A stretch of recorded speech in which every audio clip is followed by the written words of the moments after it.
আল্লাহ পাক যখন আদম আলাইহিস সালামকে তৈরি করলেন, তারপর আল্লাহ তাবারাক ওয়া তাআলা তিনার মধ্যে আত্মা ভরলেন, দেহ ভরলেন। আল্লাহ সুবহানাহু ওয়া তাআলা হুকুম করলেন, উসজুদু লি আদম, তোমরা সবাই আদমকে সিজদা করো। তো সবাই সিজদা করলো, কিন্তু ইবলিস সিজদা করলো না। ইবলিস কিন্তু আল্লাহকে এক মান্যকারী ছিল। ইবলিস কিন্তু আল্লাহ পাক ছাড়া কাউর ইবাদত করেনি। ইবলিস আল্লাহ ব্যতীত কাউকে সিজদাও করেনি।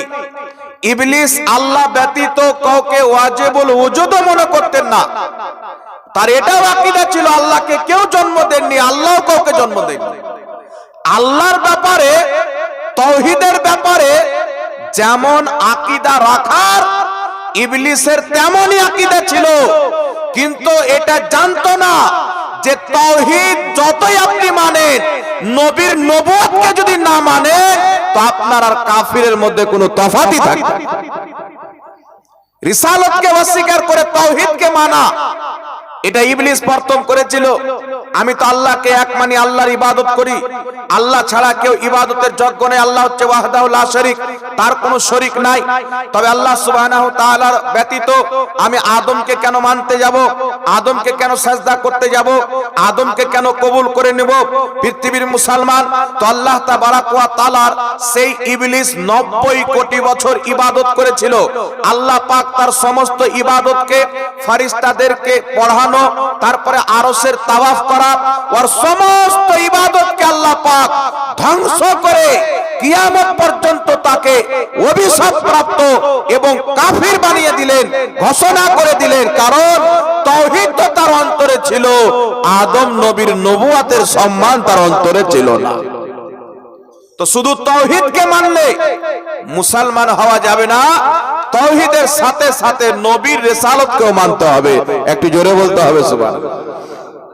এই জন্য পৃথিবীর মুসলমান এই নীল আকাশের নিচে জমিনের মাটিতে যারা এক আল্লাহর সন্ধান পেয়েছে, যারা এক আল্লাহ ওয়াহদাহু লা শারীকের ঠিকানা পেয়েছে, তাওহীদ পেয়েছে, কেমন ভাবে পেয়েছে, কার মাধ্যমে পেয়েছে?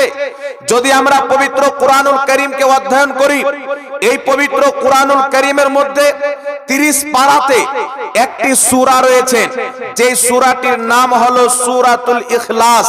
এই সূরার মধ্যে আল্লাহ তাবারাক ওয়া তাআলা যখন সারা পৃথিবীকে তাওহীদ দান করছেন, তো আল্লাহ পাক বলছেন, কুল হুয়াল্লাহু আহাদ, হে নবী তুমি বলো আল্লাহ এক।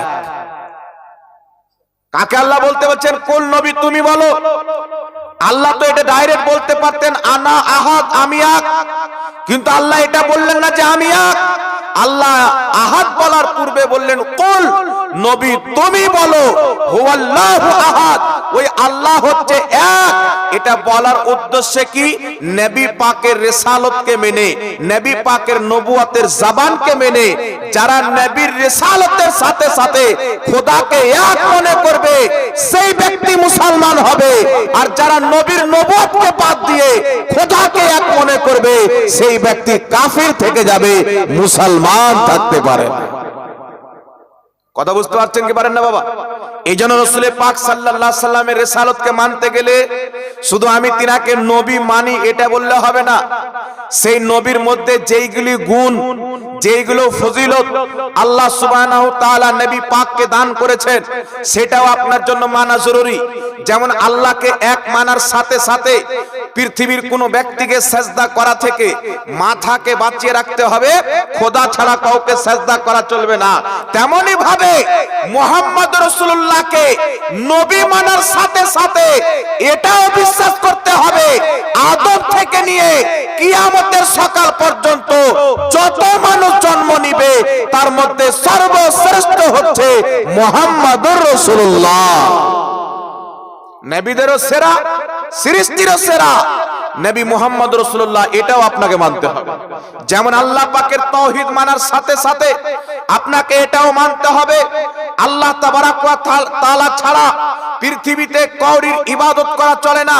আল্লাহ ছাড়া পৃথিবীতে কাউরির কাছে আপনার সিফাত চাওয়া যাবে না, আল্লাহ ছাড়া কাউরির কাছে সাহায্য চাওয়া যাবে না।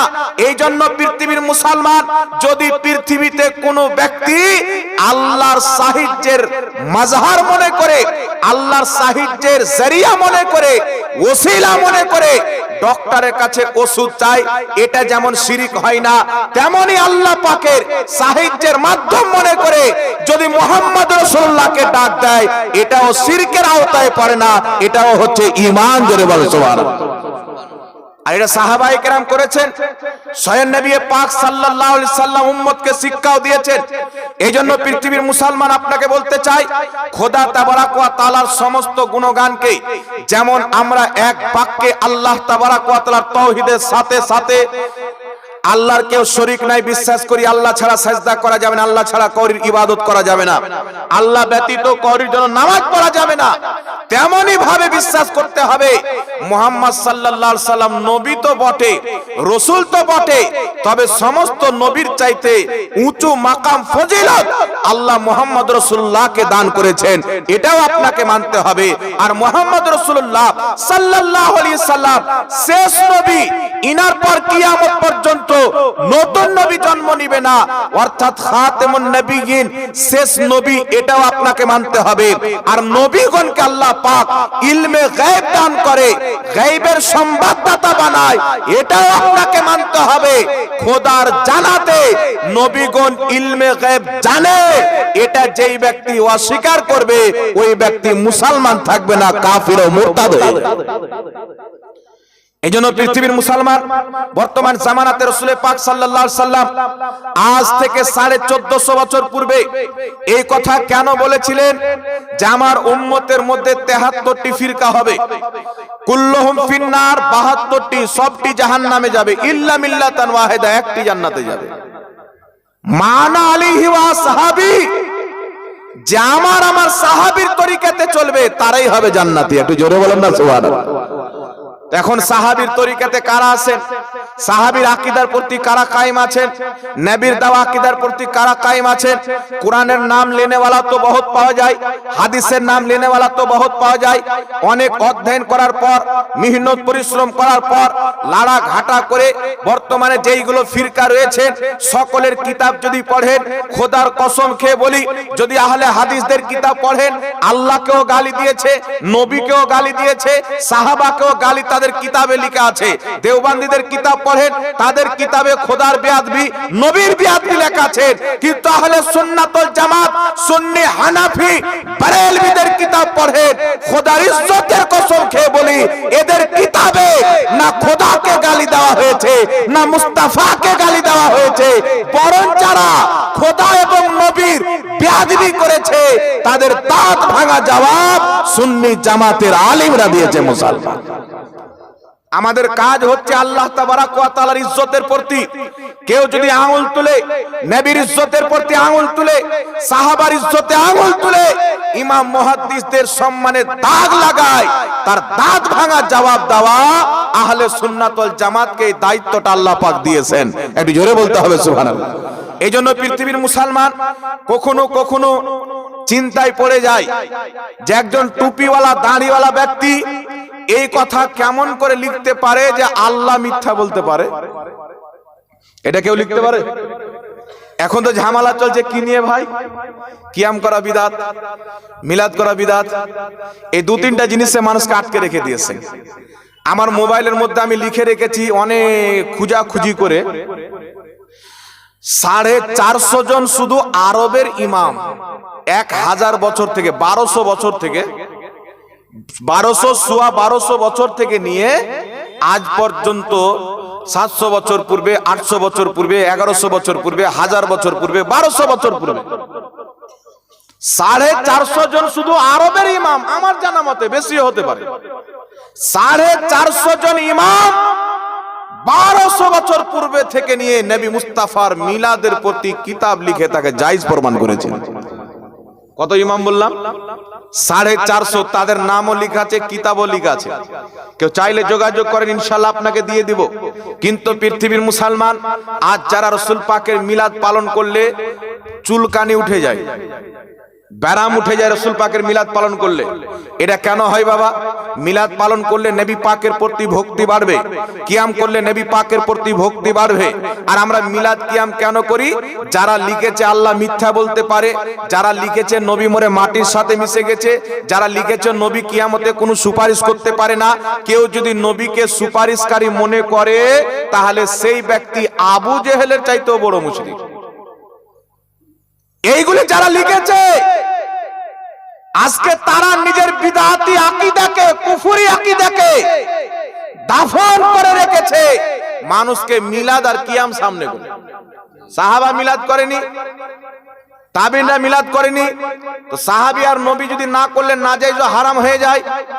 নবী এবং সাহাবী পাক্কি মসজিদ তৈরি করেছেন, পৃথিবীর কোন মায়ের লাল দেখা।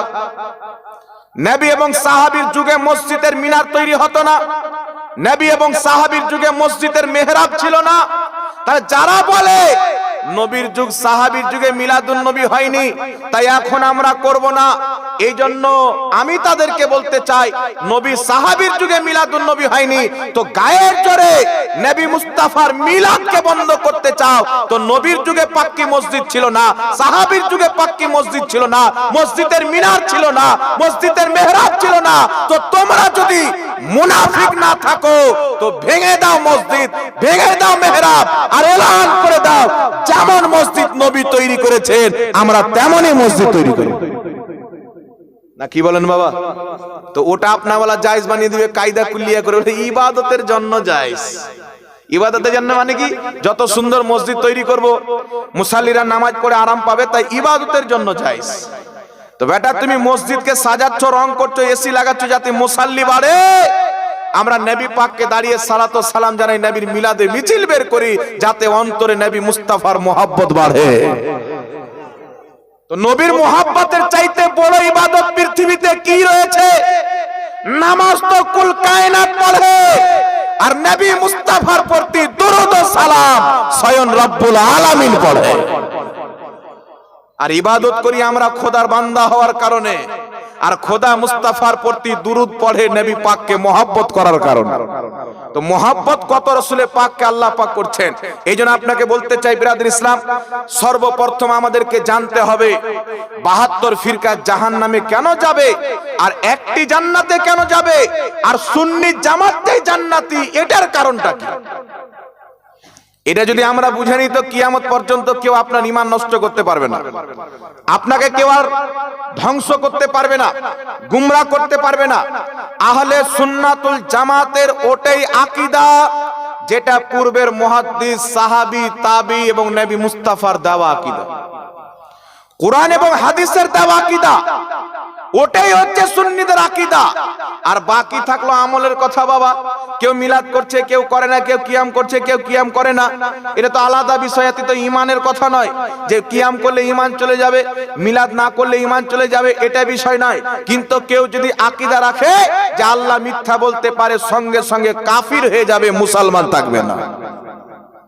কেউ যদি বলে নবী মুস্তাফা সুপারিশ করতে পারে না, কাফির হয়ে যাবে, মুসলমান থাকতে পারে না।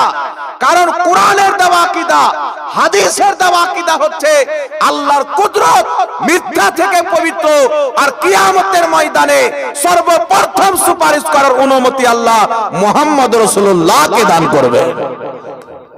কে আছে পৃথিবীতে আমলের বলে জান্নাতে চলে যাবে? কে আছে পৃথিবীতে এমন ইবাদত গুজার ছিল যারা শহর ছেড়ে দিয়ে, গ্রাম ছেড়ে দিয়ে, বাড়ি ঘর ছেড়ে দিয়ে জঙ্গলে গিয়ে খোদার ইবাদত করেছে? তার সমতুল্য তো আপনার ইবাদত নাই।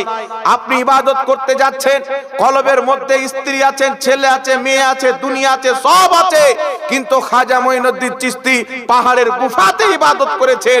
উনার অন্তরে দুনিয়া বলতে কিছু জিনিসই ছিল না, উনার অন্তরে ছিল একমাত্র খোদা, খোদা পাকের এবং রাসূল পাকের মহব্বত ছিল। এইরকম আল্লাহর ওয়ালাকে, আল্লাহ ওয়ালা দুনিয়াতে গিয়েছেন, দুনিয়া থেকে যারা আল্লাহ পাকের ভয়ে জঙ্গলে গিয়ে এত কান্নাকাটি করেছে, শরীরে হাড্ডি আর চামড়া ছাড়া মাংসের একটা টুকরা ছিল না, তারা দাবি করেনি যে আমরা আমলের বলে জান্নাতে চলে যাব। তারাও এটা আকীদা রেখেছে যে কাল কিয়ামতের ময়দানে যদি খোদার জান্নাতে যায় তো মুহাম্মদ রাসূলুল্লাহর সুপারিশের বরকতে যাবে।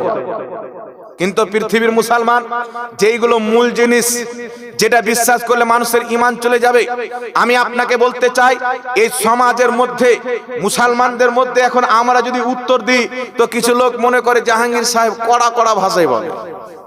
জি, মানুষকে যদি বুঝাতে হয় তো মানুষের মতন বুঝাতে হবে, আর কুকুরের যদি জবাব দিতে হয় তো লাঠি ছাড়া তো কোনো রাস্তা নাই।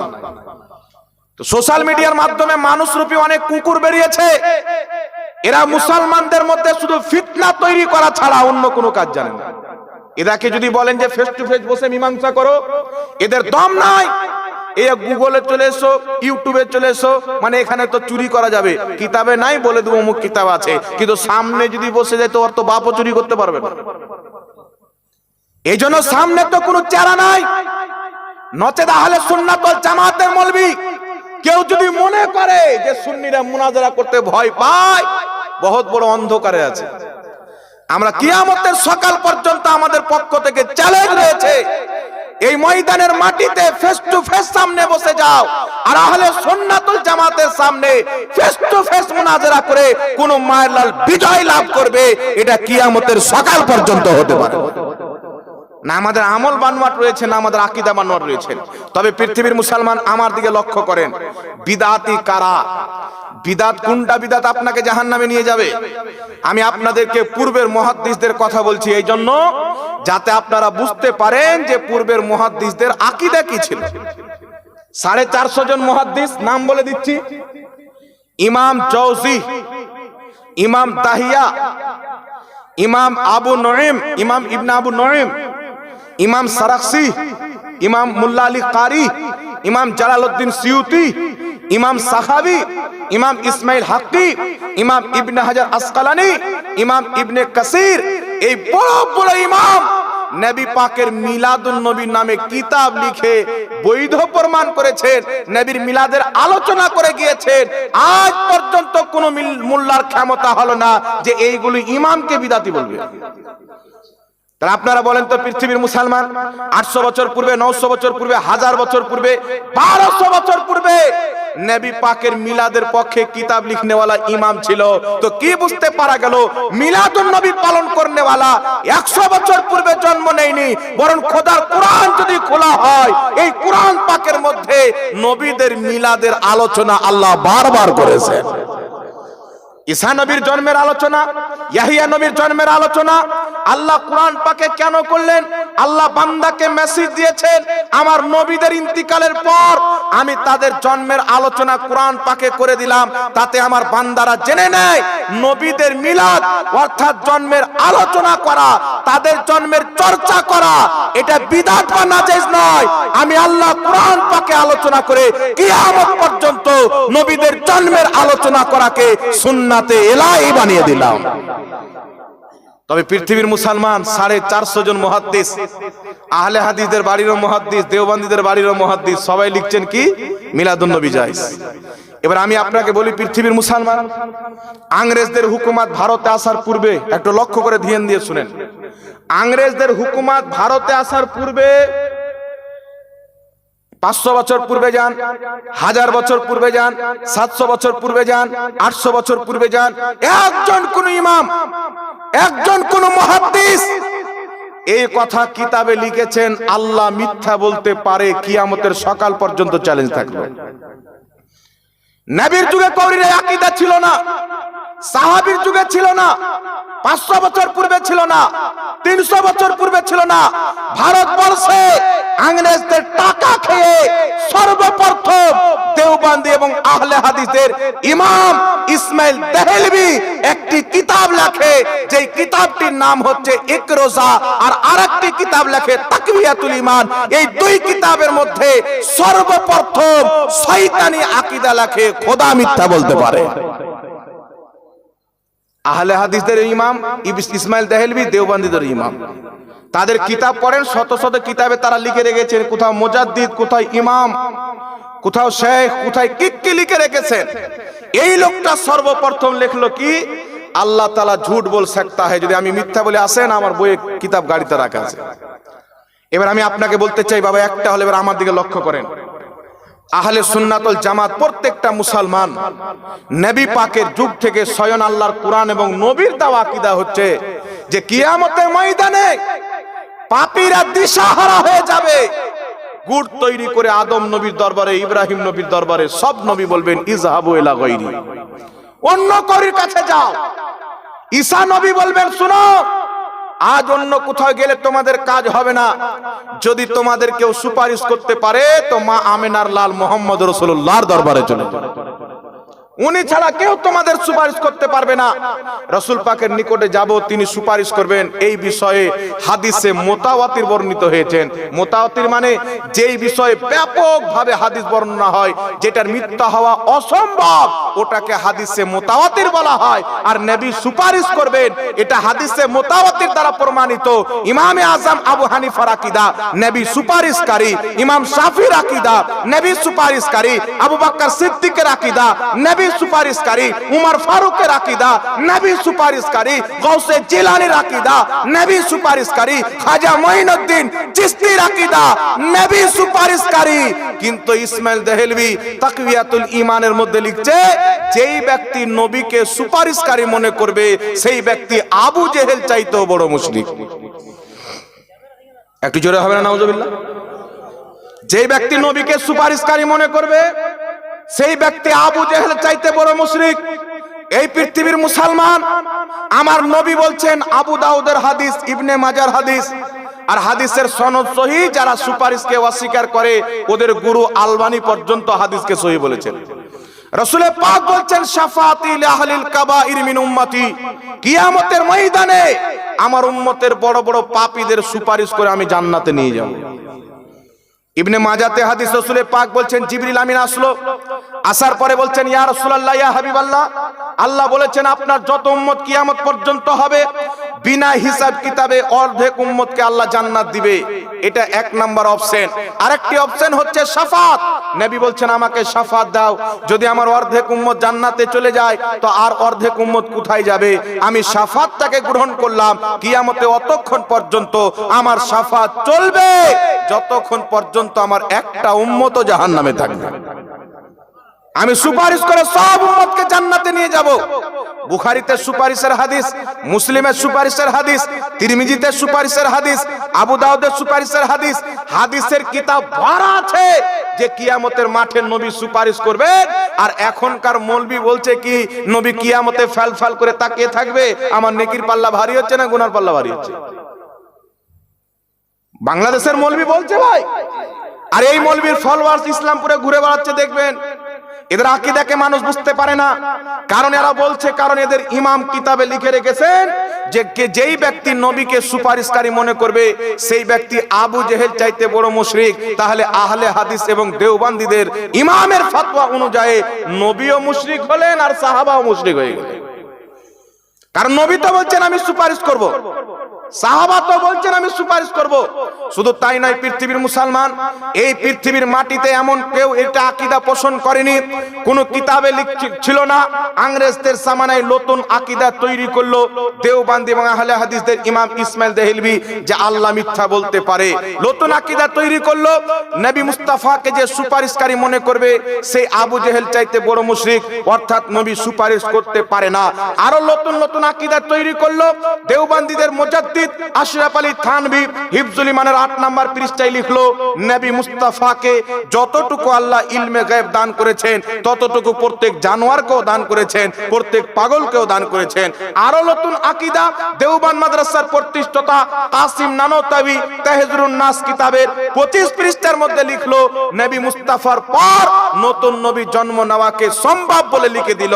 আরো নতুন আকীদা লিখলো, নবীর জ্ঞান চাইতে শয়তানের জ্ঞান বেশি।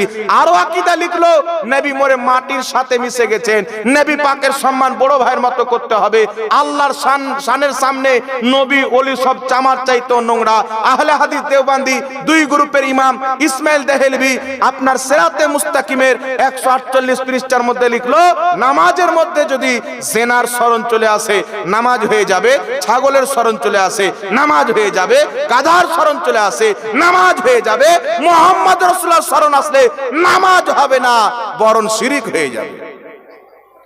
এরপরও আমরা বিদাতি, আল্লাহকে মিথ্যাবাদী বলার পর তুমি সুন্নাতি, আর নবীকে দাঁড়িয়ে সালাম দিয়ে দিলাম তাই আমরা বিদাতি। নবী মরে মাটির সাথে মিশে গেছে বলার পর তুমি পাক্কা মুসলমান, আর আমরা নবীর জন্মে আগমনে একটু খুশি পালন করলাম তো আমরা বিদাতি। তুমি লিখেছো নবীর মতন জ্ঞান পাগলকে আছে, অর্থাৎ কুকুর ছাগল প্রত্যেকটা জানোয়ারকে আছে, এরপরেও তুমি মুসলমান, আর আমরা নবীর নাম চুমুন দিলে বিদাতি। তোমরা লিখেছো নবী সুপারিশ করতে পারে না, উনি নিজেই টেনশনে থাকবে, আমার নেকির পাল্লা ভারী হচ্ছে না গুনহার পাল্লা ভারী, আর তুমি বড় মুসলমান। আর আমরা নবীকে সুপারিশকারী মনে করি। আমাদের আলা হযরত লিখেছেন, পেশে হক মুস্তা শফাত কা সুনাতে जाएंगे आप रोते जाएंगे हमको हंसाते जाएंगे। কিয়ামতের ময়দানে নবী কান্না করে করে আমাদের সুপারিশ করবে, আর আমাদেরকে হাসিয়ে হাসিয়ে তিনি জান্নাতে পাঠাবেন। এই জন্য আমরা বিদাতি। আর তুমি ইংরেজদের দেওয়া আকীদা, ইহুদির দেওয়া আকীদা লালন করার পর তুমি বলছো আমরা পাক্কা মুসলমান। আমরা আল্লাহকে সত্যবাদী মনে করলে আমরা বিদাতি মুশরিক। আর তুমি লিখেছো আল্লাহ মিথ্যা বলতে পারে, তোমার বাপ দাদা কিতাবে লিখেছেন, তারপর তুমি বলছো আমি পাক্কা মুসলমান। আমাদের আকীদা খোদার পর সবচাইতে বেশি বড় জ্ঞানী আল্লাহর নবী মুস্তাফা। আল্লাহ মুস্তাফাকে সৃষ্টির সবচাইতে বেশি জ্ঞান দান করেছেন, এরপরে আমরা মুশরিক। আর তোমার মৌলবি লিখছেন নবীর চাইতে শয়তানের জ্ঞান বেশি, এটা কোরআন দ্বারা প্রমাণিত, নবীর জ্ঞান কম, তারপরেও তুমি পাক্কা মুসলমান।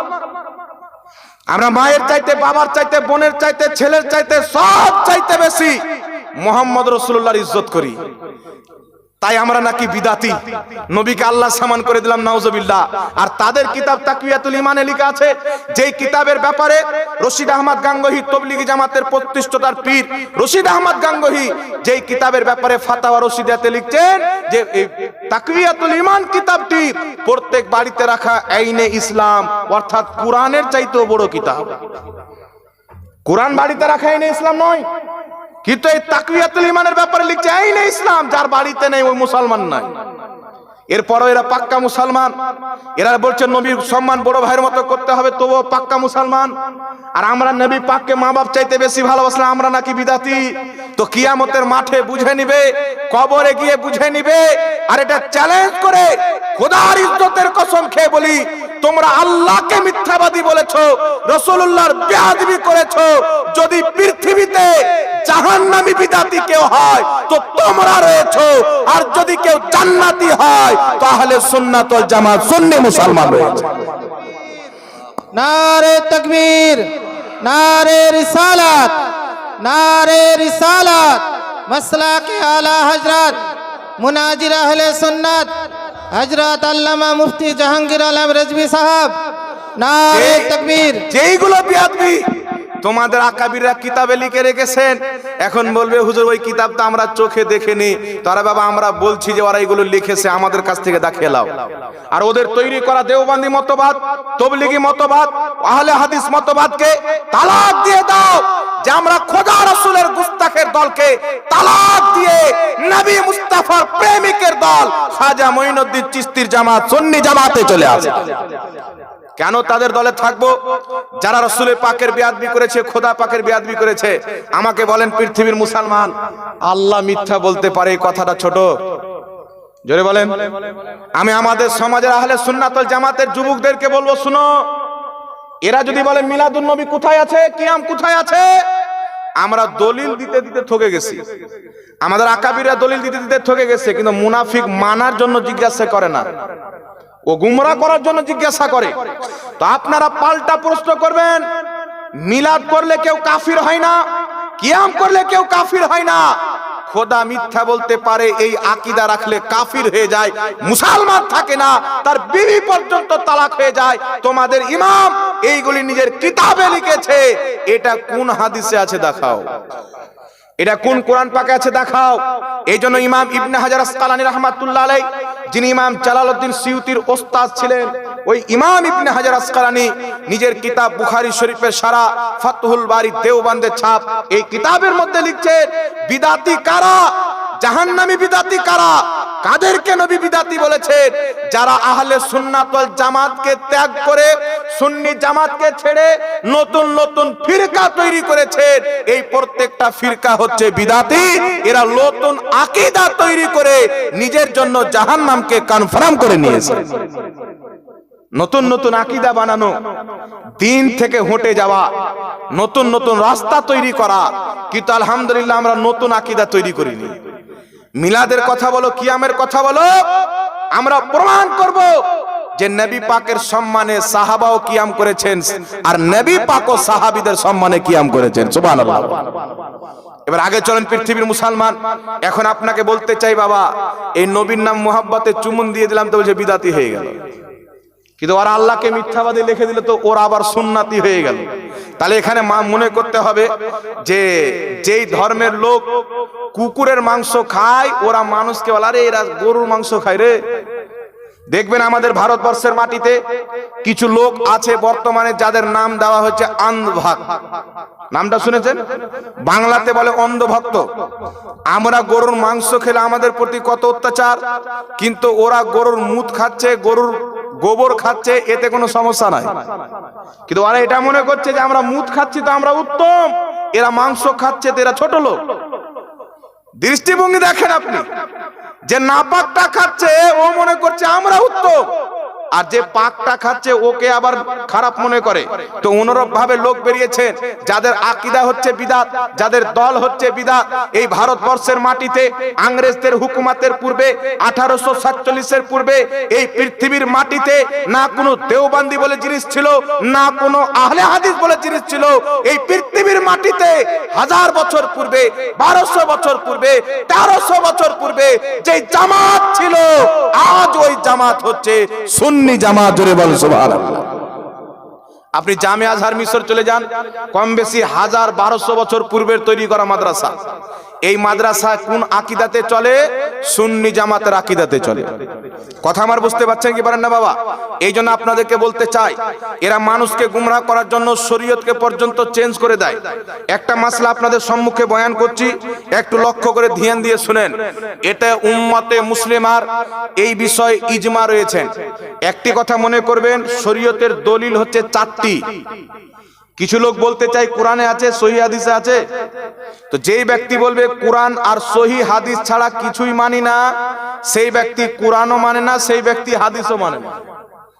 কারণ কোরআন বলছে যে কোরআন আর সহি হাদিস ছাড়া আরো কিছু মানো, আর এই লোক বলছে কোরআন আর সহি হাদিস ছাড়া কিছুই মানি না। তাহলে কোরআন মানা হলো? কথা বুঝবেন বাবা। আল্লাহ পাক কোরআন পাকে বলছেন, ইয়া আইয়ুহাল্লাযীনা আমানু আতিউল্লাহ ওয়া আতিউর রাসূল ওয়া উলিল আমরি মিনকুম। হে ঈমানদার, হে বিশ্বাসীগণ, আতিউল্লাহ আল্লাহর হুকুম মানো, ওয়া আতিউর রাসূল রাসূলের হুকুম মানো, ওয়া উলিল আমরি মিনকুম আর হুকুম দাতাদের হুকুম মানো। উলিল আমর, উলিল আমরকে হযরত আব্দুল্লাহ ইবনে আব্বাস তাফসিরে ইবনে আব্বাসের মধ্যে লিখতেছেন, এই উলিল আমরের অর্থ হচ্ছে হক্কানি আলিম ফকিদের আদেশ মানো। জোরে বলতে হবে সুবহানাল্লাহ। তো আল্লাহর কোরআন বলতেছে খোদার হুকুম মানো, নবীর হুকুম মানো, হক্কানি ফকিদের হুকুম মানো। আমরা কোরআনকে বিশ্বাস করি, তাই খোদার কোরআনকেও মানি, নবীর হাদিসকেও মানি, আর ফুকাহায়ে কিরামের মধ্যে ইমামে আজম আবু হানিফার ফুকাহাতকেও মানি। তাহলে কোরআন মান্যকারী তারা হল না আমরা হলাম বাবা। আরে বলছে আল্লাহর কোরআনকে মানো, নবীর হাদিসকে মানো, উলিল আমর বাদ। তো কোরআনের একটা অংশ নিয়ে আর একটা অংশকে বাদ দিয়ে দিলে কোরআন মানা হলো না, কোরআনের সাথে মাজাক করা হলো। কথা বুঝবেন? এবার আগে চলেন পৃথিবীর মুসলমান, ইসলামের দলিল হচ্ছে 4টি: কোরআন, হাদিস, ইজমা, কিয়াস। কোরআন হচ্ছে আল্লাহর কোরআন। প্রথম যে কোনো জিনিস, যে কোনো মাসলা, ঈমান, আকীদা সব দিক দিয়ে আপনাকে খুঁজতে হবে কোরআনে। যদি কোরআন পাকে পেয়ে যান, হাদিস খোঁজার দরকার নাই। যদি কোরআন পাকে না পান তো হাদিসে চলে যান।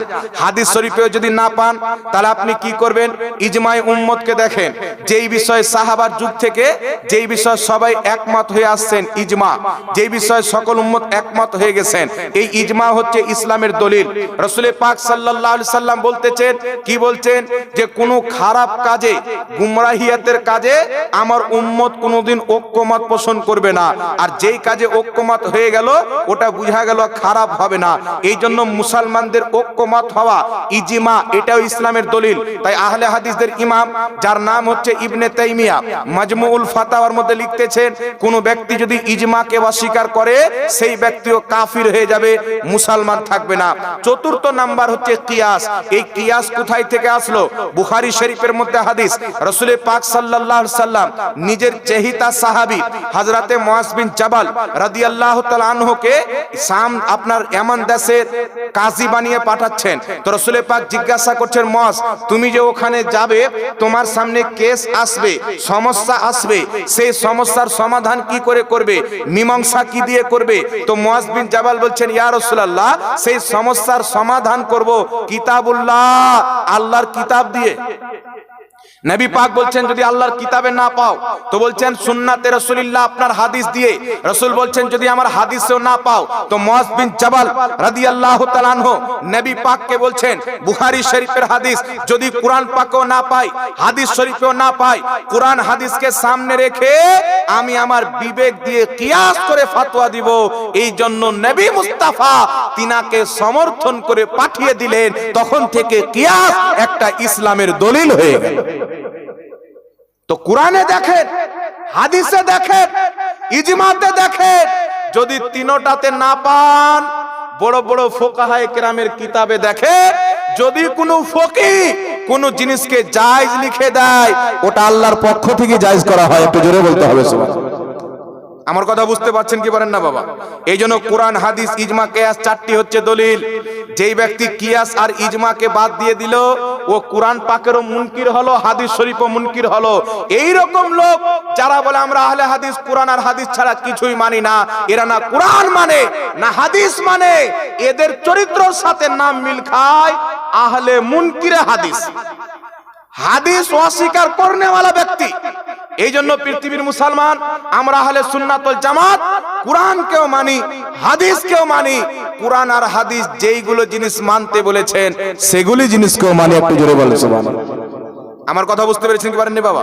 এবার এখানে একটা কথা আপনাকে বলে দিই, আমরা ইমামে আযম আবু হানিফাকে মানি, মানি কি মানি না? মানি সব ইমামকে, ইমামে আযম আবু হানিফার মাযহাবকে মানি। উনি কোরআন হাদিস থেকে ইজতিহাদ করে যে মাসলা ফিকহ বের করেছেন, ফিকহে হানফি যাকে বলা হয়, আমরা সেই ফিকহকে মানি। মনে রাখবেন, কোন ফিকহ, হানাফি হোক, মালিকি হোক, শাফি হোক, হাম্বলি হোক, এগুলো কোরআন হাদিসের বাইরে নয়, বরং কোরআন হাদিসের প্রতি আমল করাকে ইনারা সহজ করে দিয়েছে। একটা কথা আপনাকে একটা উদাহরণ দিই বাবা, আপনারা জ্ঞানী গুণী লোক বসে আছেন, আপনাদের ইসলামপুরের একজন ব্যক্তি কয়লার খাদানে কাজ করতে করতে 5 কিলোর একটা সোনার ঢেলা পেল, আর ওই 5 কিলো সোনার ঢেলা নিয়ে এসে স্ত্রীর গলাতে ঝুলিয়ে দিল। মজা লাগবে দেখতে? ভালো লাগবে? তাহলে সোনাটাকে কি করতে হবে? স্বর্ণকারের কাছে নিয়ে যেতে হবে, ওকে পিটিয়ে সাইজ সুইজ করে সুন্দর করে কানের বালি বানাবে, আপনার বউ পড়বে, দেখতে সুন্দর লাগবে। গলার হার বানাবে, আমার বউ পড়বে, দেখতে সুন্দর লাগবে। পায়ের তোড়া বানাবে, হাতের আংটি বানাবে, নাকের নথনি বানাবে, কত রকম জিনিস যেগুলো হয় স্বর্ণকার তৈরি করবে, তারপর সেটা ব্যবহার করার যোগ্য হবে। তো কোরআন আর হাদিস হচ্ছে ইলমের পাহাড়, জ্ঞানের সমুদ্র। এই পুরো পাহাড়কে কেউ ব্যবহার করে নিবে, আমার আপনার মতন ক্ষুদ্র জ্ঞানের ব্যক্তির পক্ষে সম্ভব নয়। তাই ইমামে আযম আবু হানিফা, ইমাম শাফি, ইমাম মালিক, ইমাম আহমদ বিন হাম্বল পবিত্র কোরআন এবং হাদিস থেকে মাসলা বের করে আমাদের সামনে সহজ হিসাবে দিয়ে দিয়েছেন। তাই ব্যবহার করা আমাদের জন্য সহজ হয়ে গেছে, আমল করা সহজ হয়ে গেছে। কিন্তু পৃথিবীর মাটিতে যারা হানাফি মাযহাব ফলো করেন, একটা কথা শুনেন বাবা, এটা আমাদের ভাগ্যের ব্যাপার যে আমরা ওই আবু হানিফাকে ফলো করি যার জান্নাতের গ্যারান্টি মুহাম্মদ রাসূলুল্লাহ দিয়েছেন।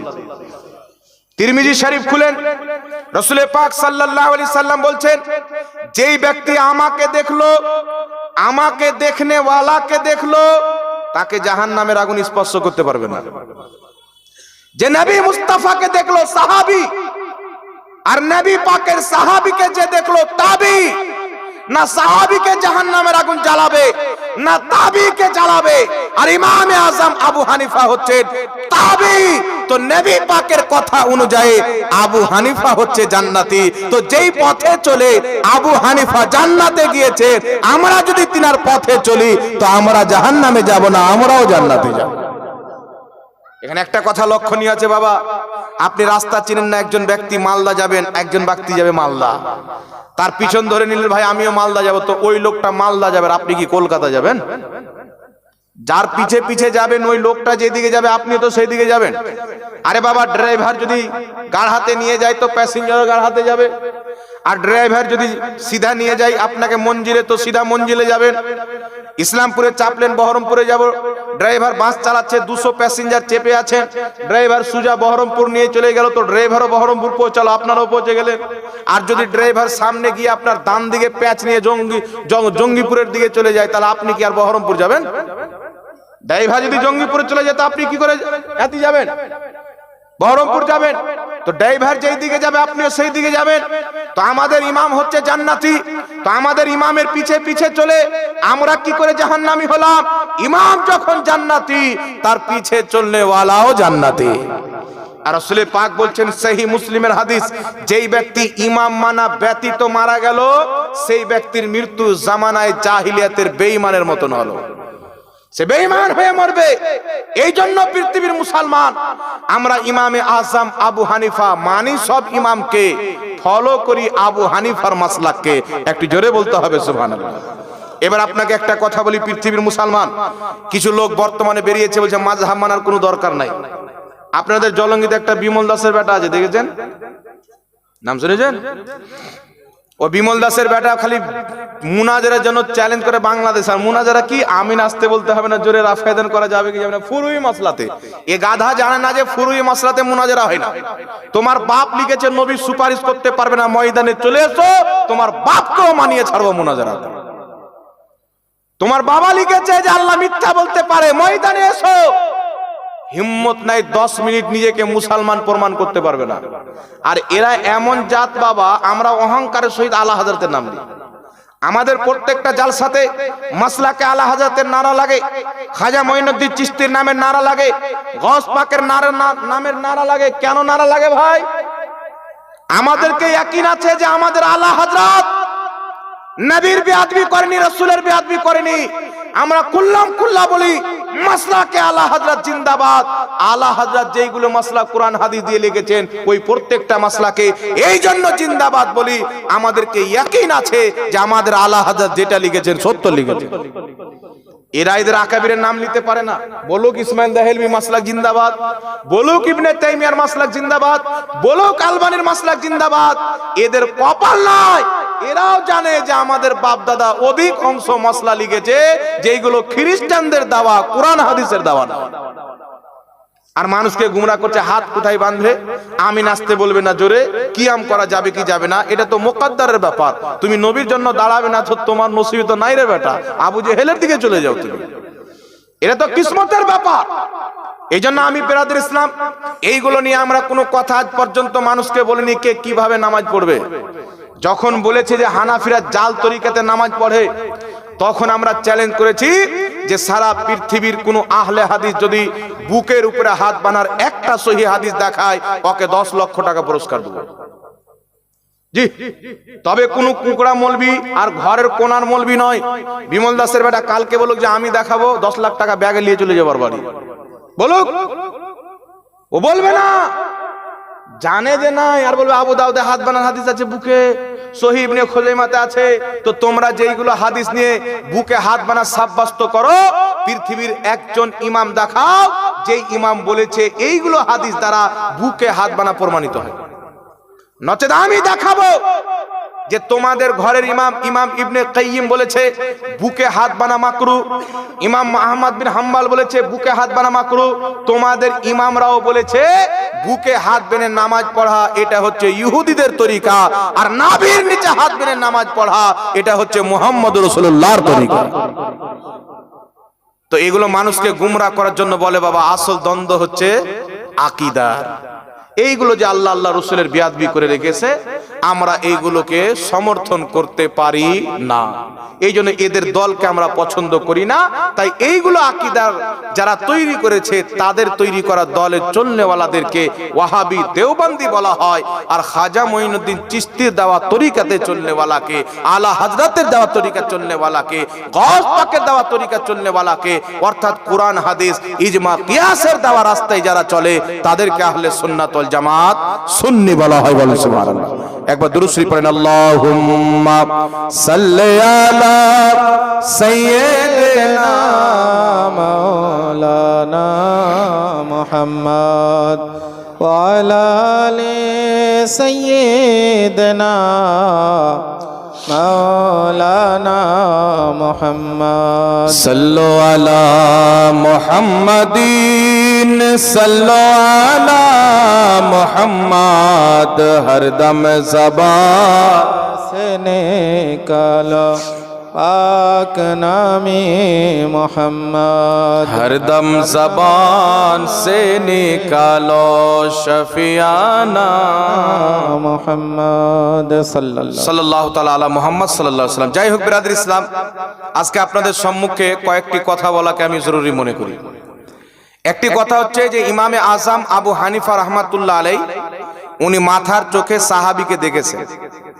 কিছু লোক বলতে চায় যে সাহাবী নবীকে দেখলি যদি জান্নাতি হয়, তো নবীকে তো আবু জেহেলও দেখেছে, নবীকে তো আবু লাহাবও দেখেছে। কিন্তু এই গাঁজাখোর মৌলবীকে কে বলবে যে ও বেঈমানি চোখে দেখেছে? ঈমানি চোখে দেখলে জান্নাতি হবে।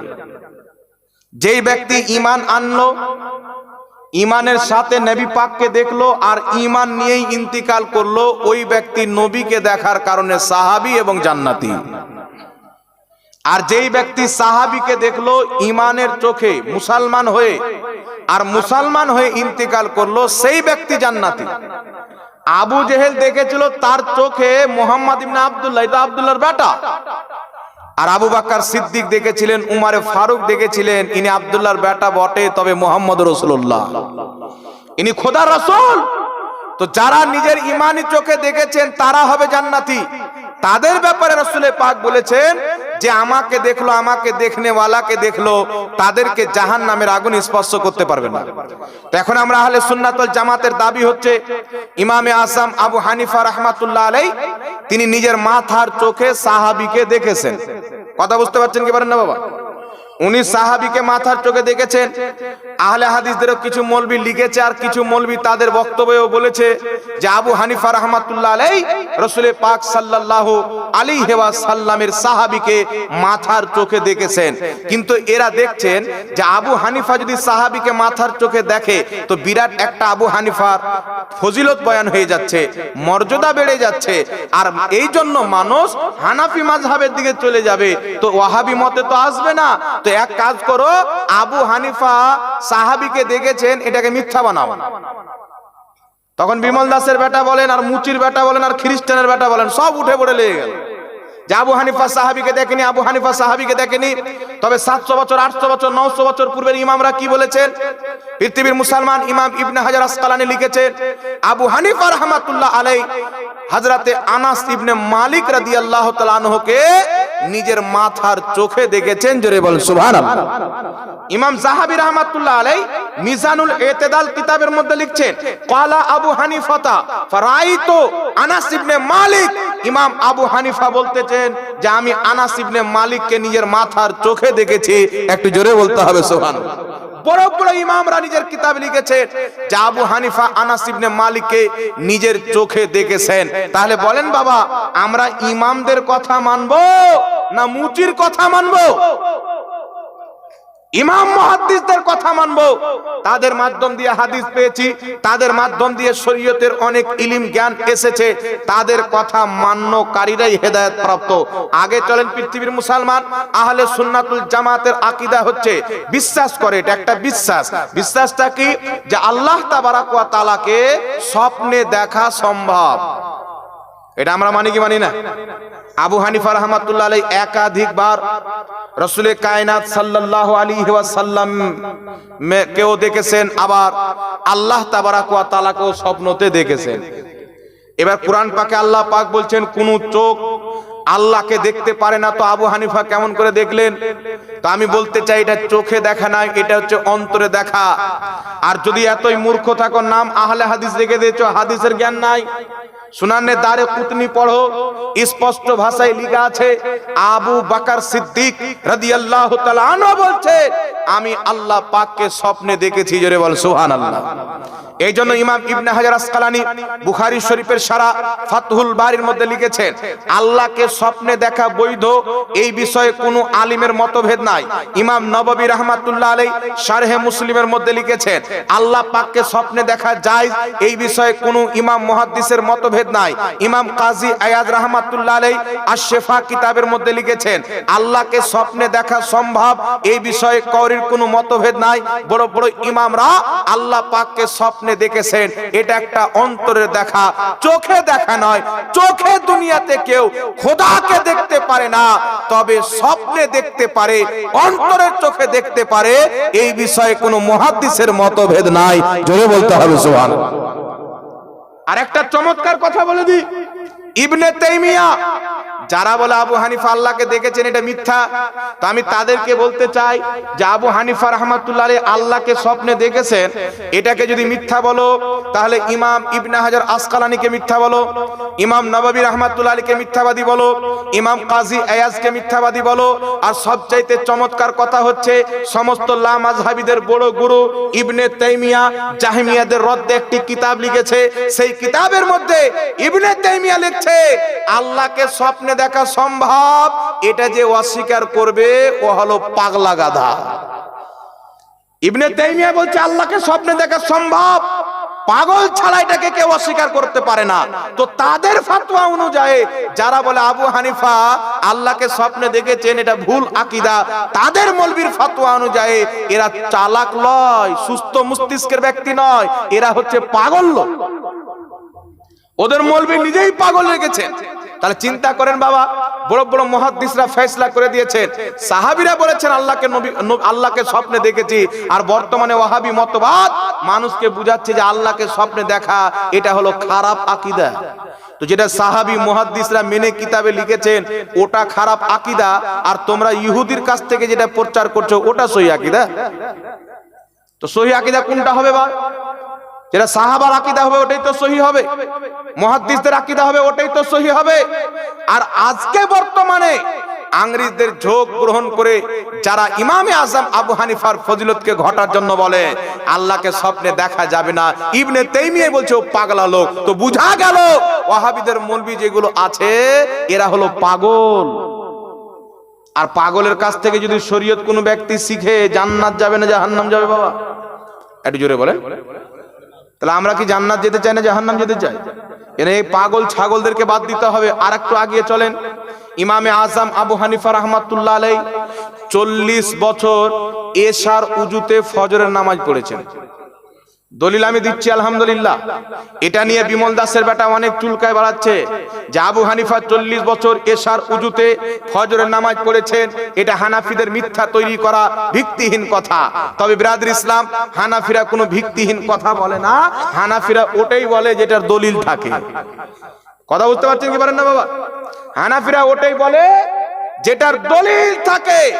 এখন আবু হানিফা রাহমাতুল্লাহ আলাইহি 40 বছর এশার উজুতে ফজরের নামাজ পড়েছেন। তো বিমল দাসের বেটা লোককে বোকা কিভাবে বানাচ্ছে দেখেন। এই লোকটা বলতেছে আবু হানিফা এশার উজুতে 40 বছর ফজরের নামাজ পড়েছেন, তো স্ত্রীর হক কখন আদায় করেছেন? দুনিয়া কোন দিকে চলে গেল, এই বেটার ব্রেনে পায়খানা ভরা আছে, এটা প্রমাণ করে দিন। বুঝতে পারছেন? এরা তো হলো খারজি। খারজি কারামত বুঝতে পারবে না। ইমামে আজম আবু হানিফা এশার উজুতে 40 বছর ফজরের নামাজ পড়েছে, এটা তিনার কারামত, এটা তিনার তাকওয়া এবং পরহেজগারি। বলো সুবহানাল্লাহ। এখন লিখেছে কে বাবা? আহলে হাদিসদের সবচাইতে বড় ইমাম ইবনে তাইমিয়ার ছাত্র ইমাম ইবনে কাসির, লা মাযহাবীদের ইমাম আল বিদায়া ওয়ান নিহায়ার মধ্যে লিখেছে ইমাম আজম আবু হানিফা এশার উজুতে 40 বছর ফজরের নামাজ পড়েছে। তারপরে চলে আসেন ইমাম সাহাবী রাহমাতুল্লাহ আলাইহি তারিখে ইসলাম কিতাবের মধ্যে, নিজের দুটি কিতাবের মধ্যে লিখেছেন ইমামে আজম আবু হানিফা এশার উজুতে 40 বছর ফজরের নামাজ পড়েছে। করেছেন, বড় বড় ফোকাহাও লিখেছেন, বড় বড় মুহাদ্দিসও কিতাবে লিখেছেন। এখন বড় বড় মুহাদ্দিস ভুল হয়ে গেল আর বিমল দাসের ব্যাটার শরীয়ত সহি হয়ে গেল। চিন্তা করছেন? এই জন্য নবী পাক বলেছেন কিয়ামতের পূর্বে আলিমদেরকে ঘৃণা করা হবে, জাহিলদেরকে মসলা জিজ্ঞাসা করা হবে। এখন কেউ যদি বউকে তালাক দেয়, মাওলানা ওয়েস রাজার কাছে পরে যায়, গ্রামের মন্ডলের কাছে আগে যায়, তো মন্ডল কি করে বুঝবে যে তালাক দিলে কি মসলা হবে?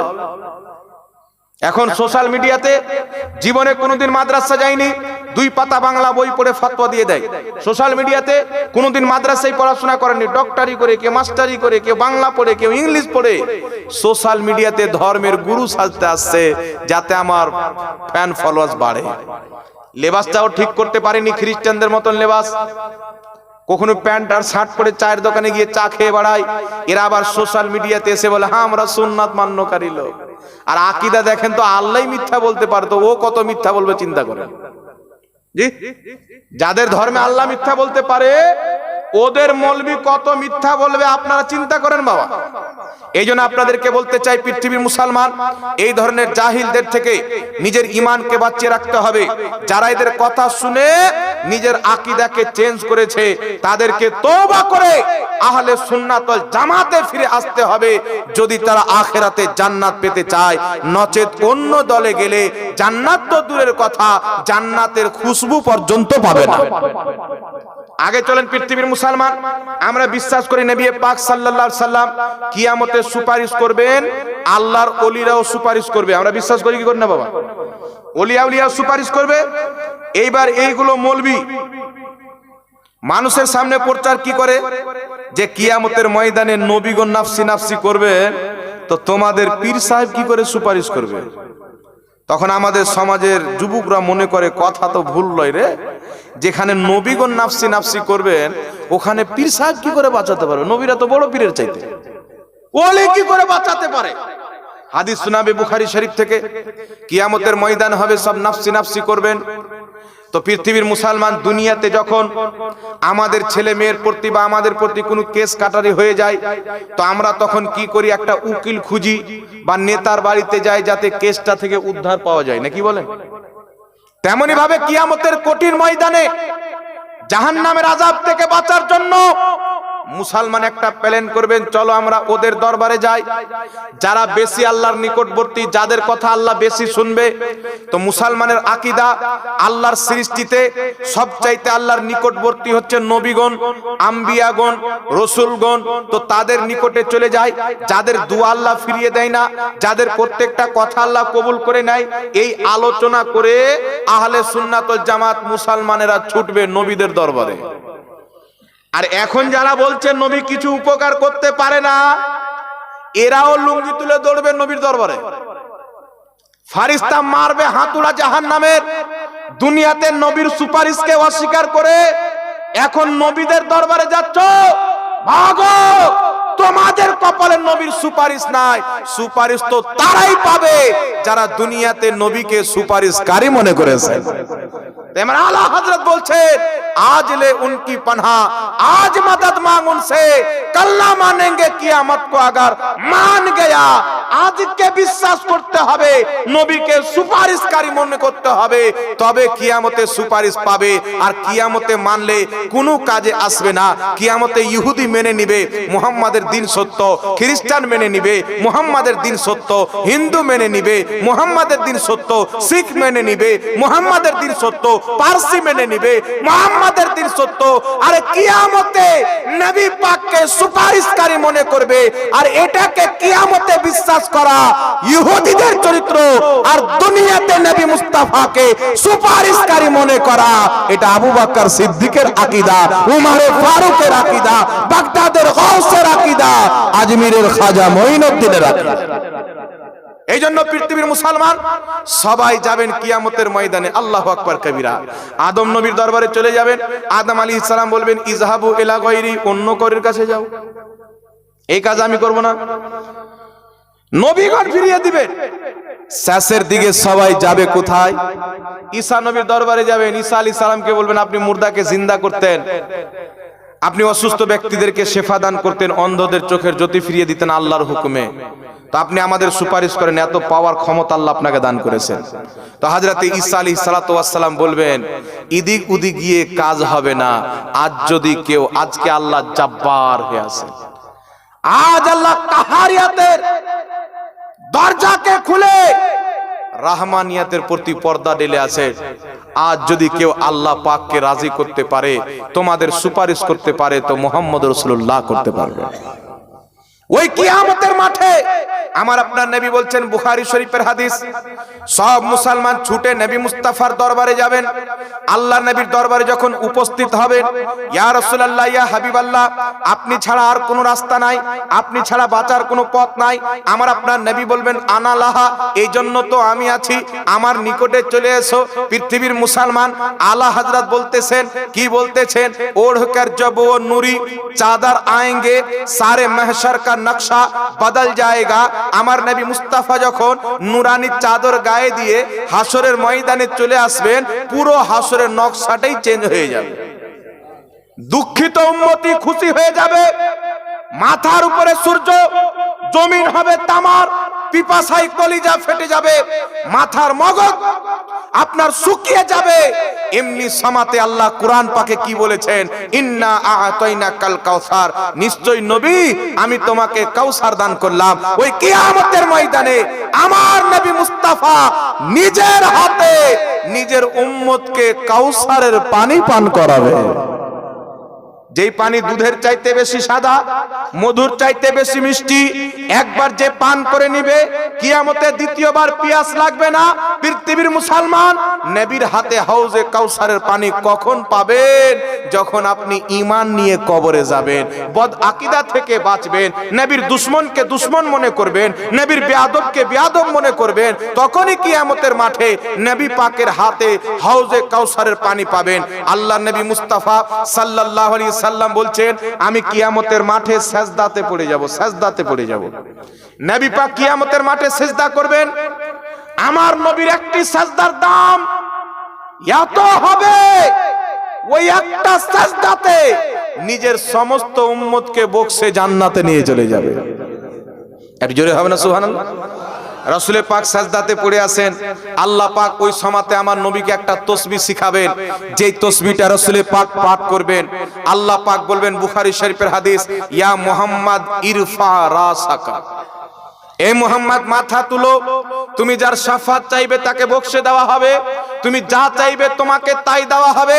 এই পৃথিবীর মুসলমান ওই একই কিয়ামতের ময়দান, যেখানে আদম নাফসি নাফসি করছেন, ইব্রাহিম নবী আছেন, মুসা নবী আছেন, প্রত্যেক নবী ওই কিয়ামতে তাকিয়ে আছেন, আজ খোদাকে রাজি করব, কিন্তু খোদা তাকিয়ে আছেন আমার নবীকে রাজি করব।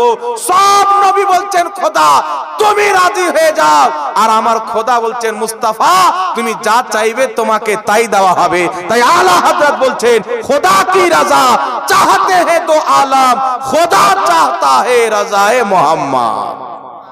সারা পৃথিবী চাই খোদাকে রাজি করব, আর খোদা চাচ্ছে কিয়ামতের মাঠে আমার নবী মুস্তাফাকে রাজি করব। এটা জোরে হবে না সুবহানাল্লাহ?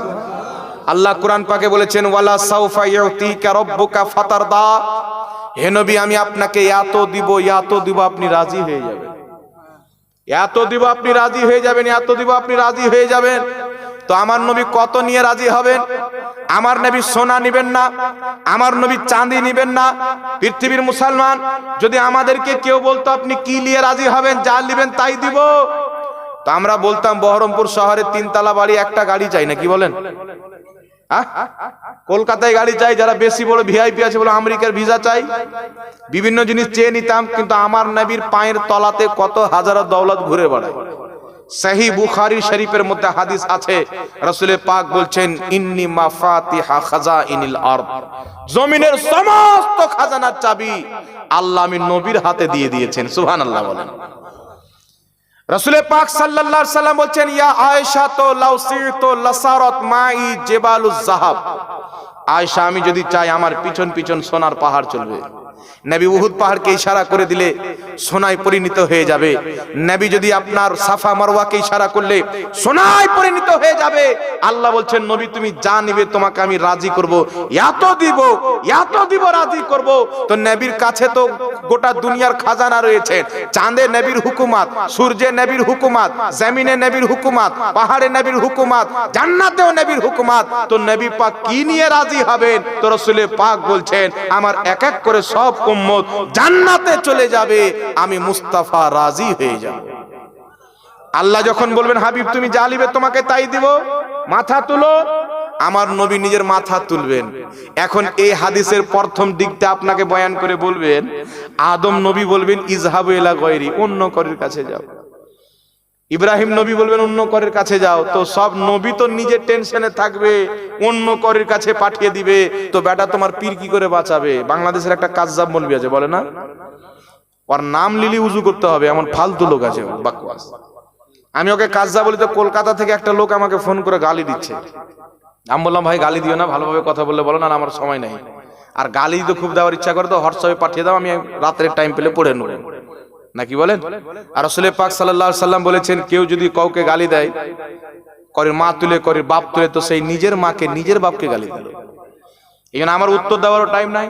তবে রাসূল পাকের বেয়াদবি করলে, শরীয়তের প্রতি আঘাত করলে আমি তাকে ছাড় দিই না বাবা, জান থাক আর চলে যায়।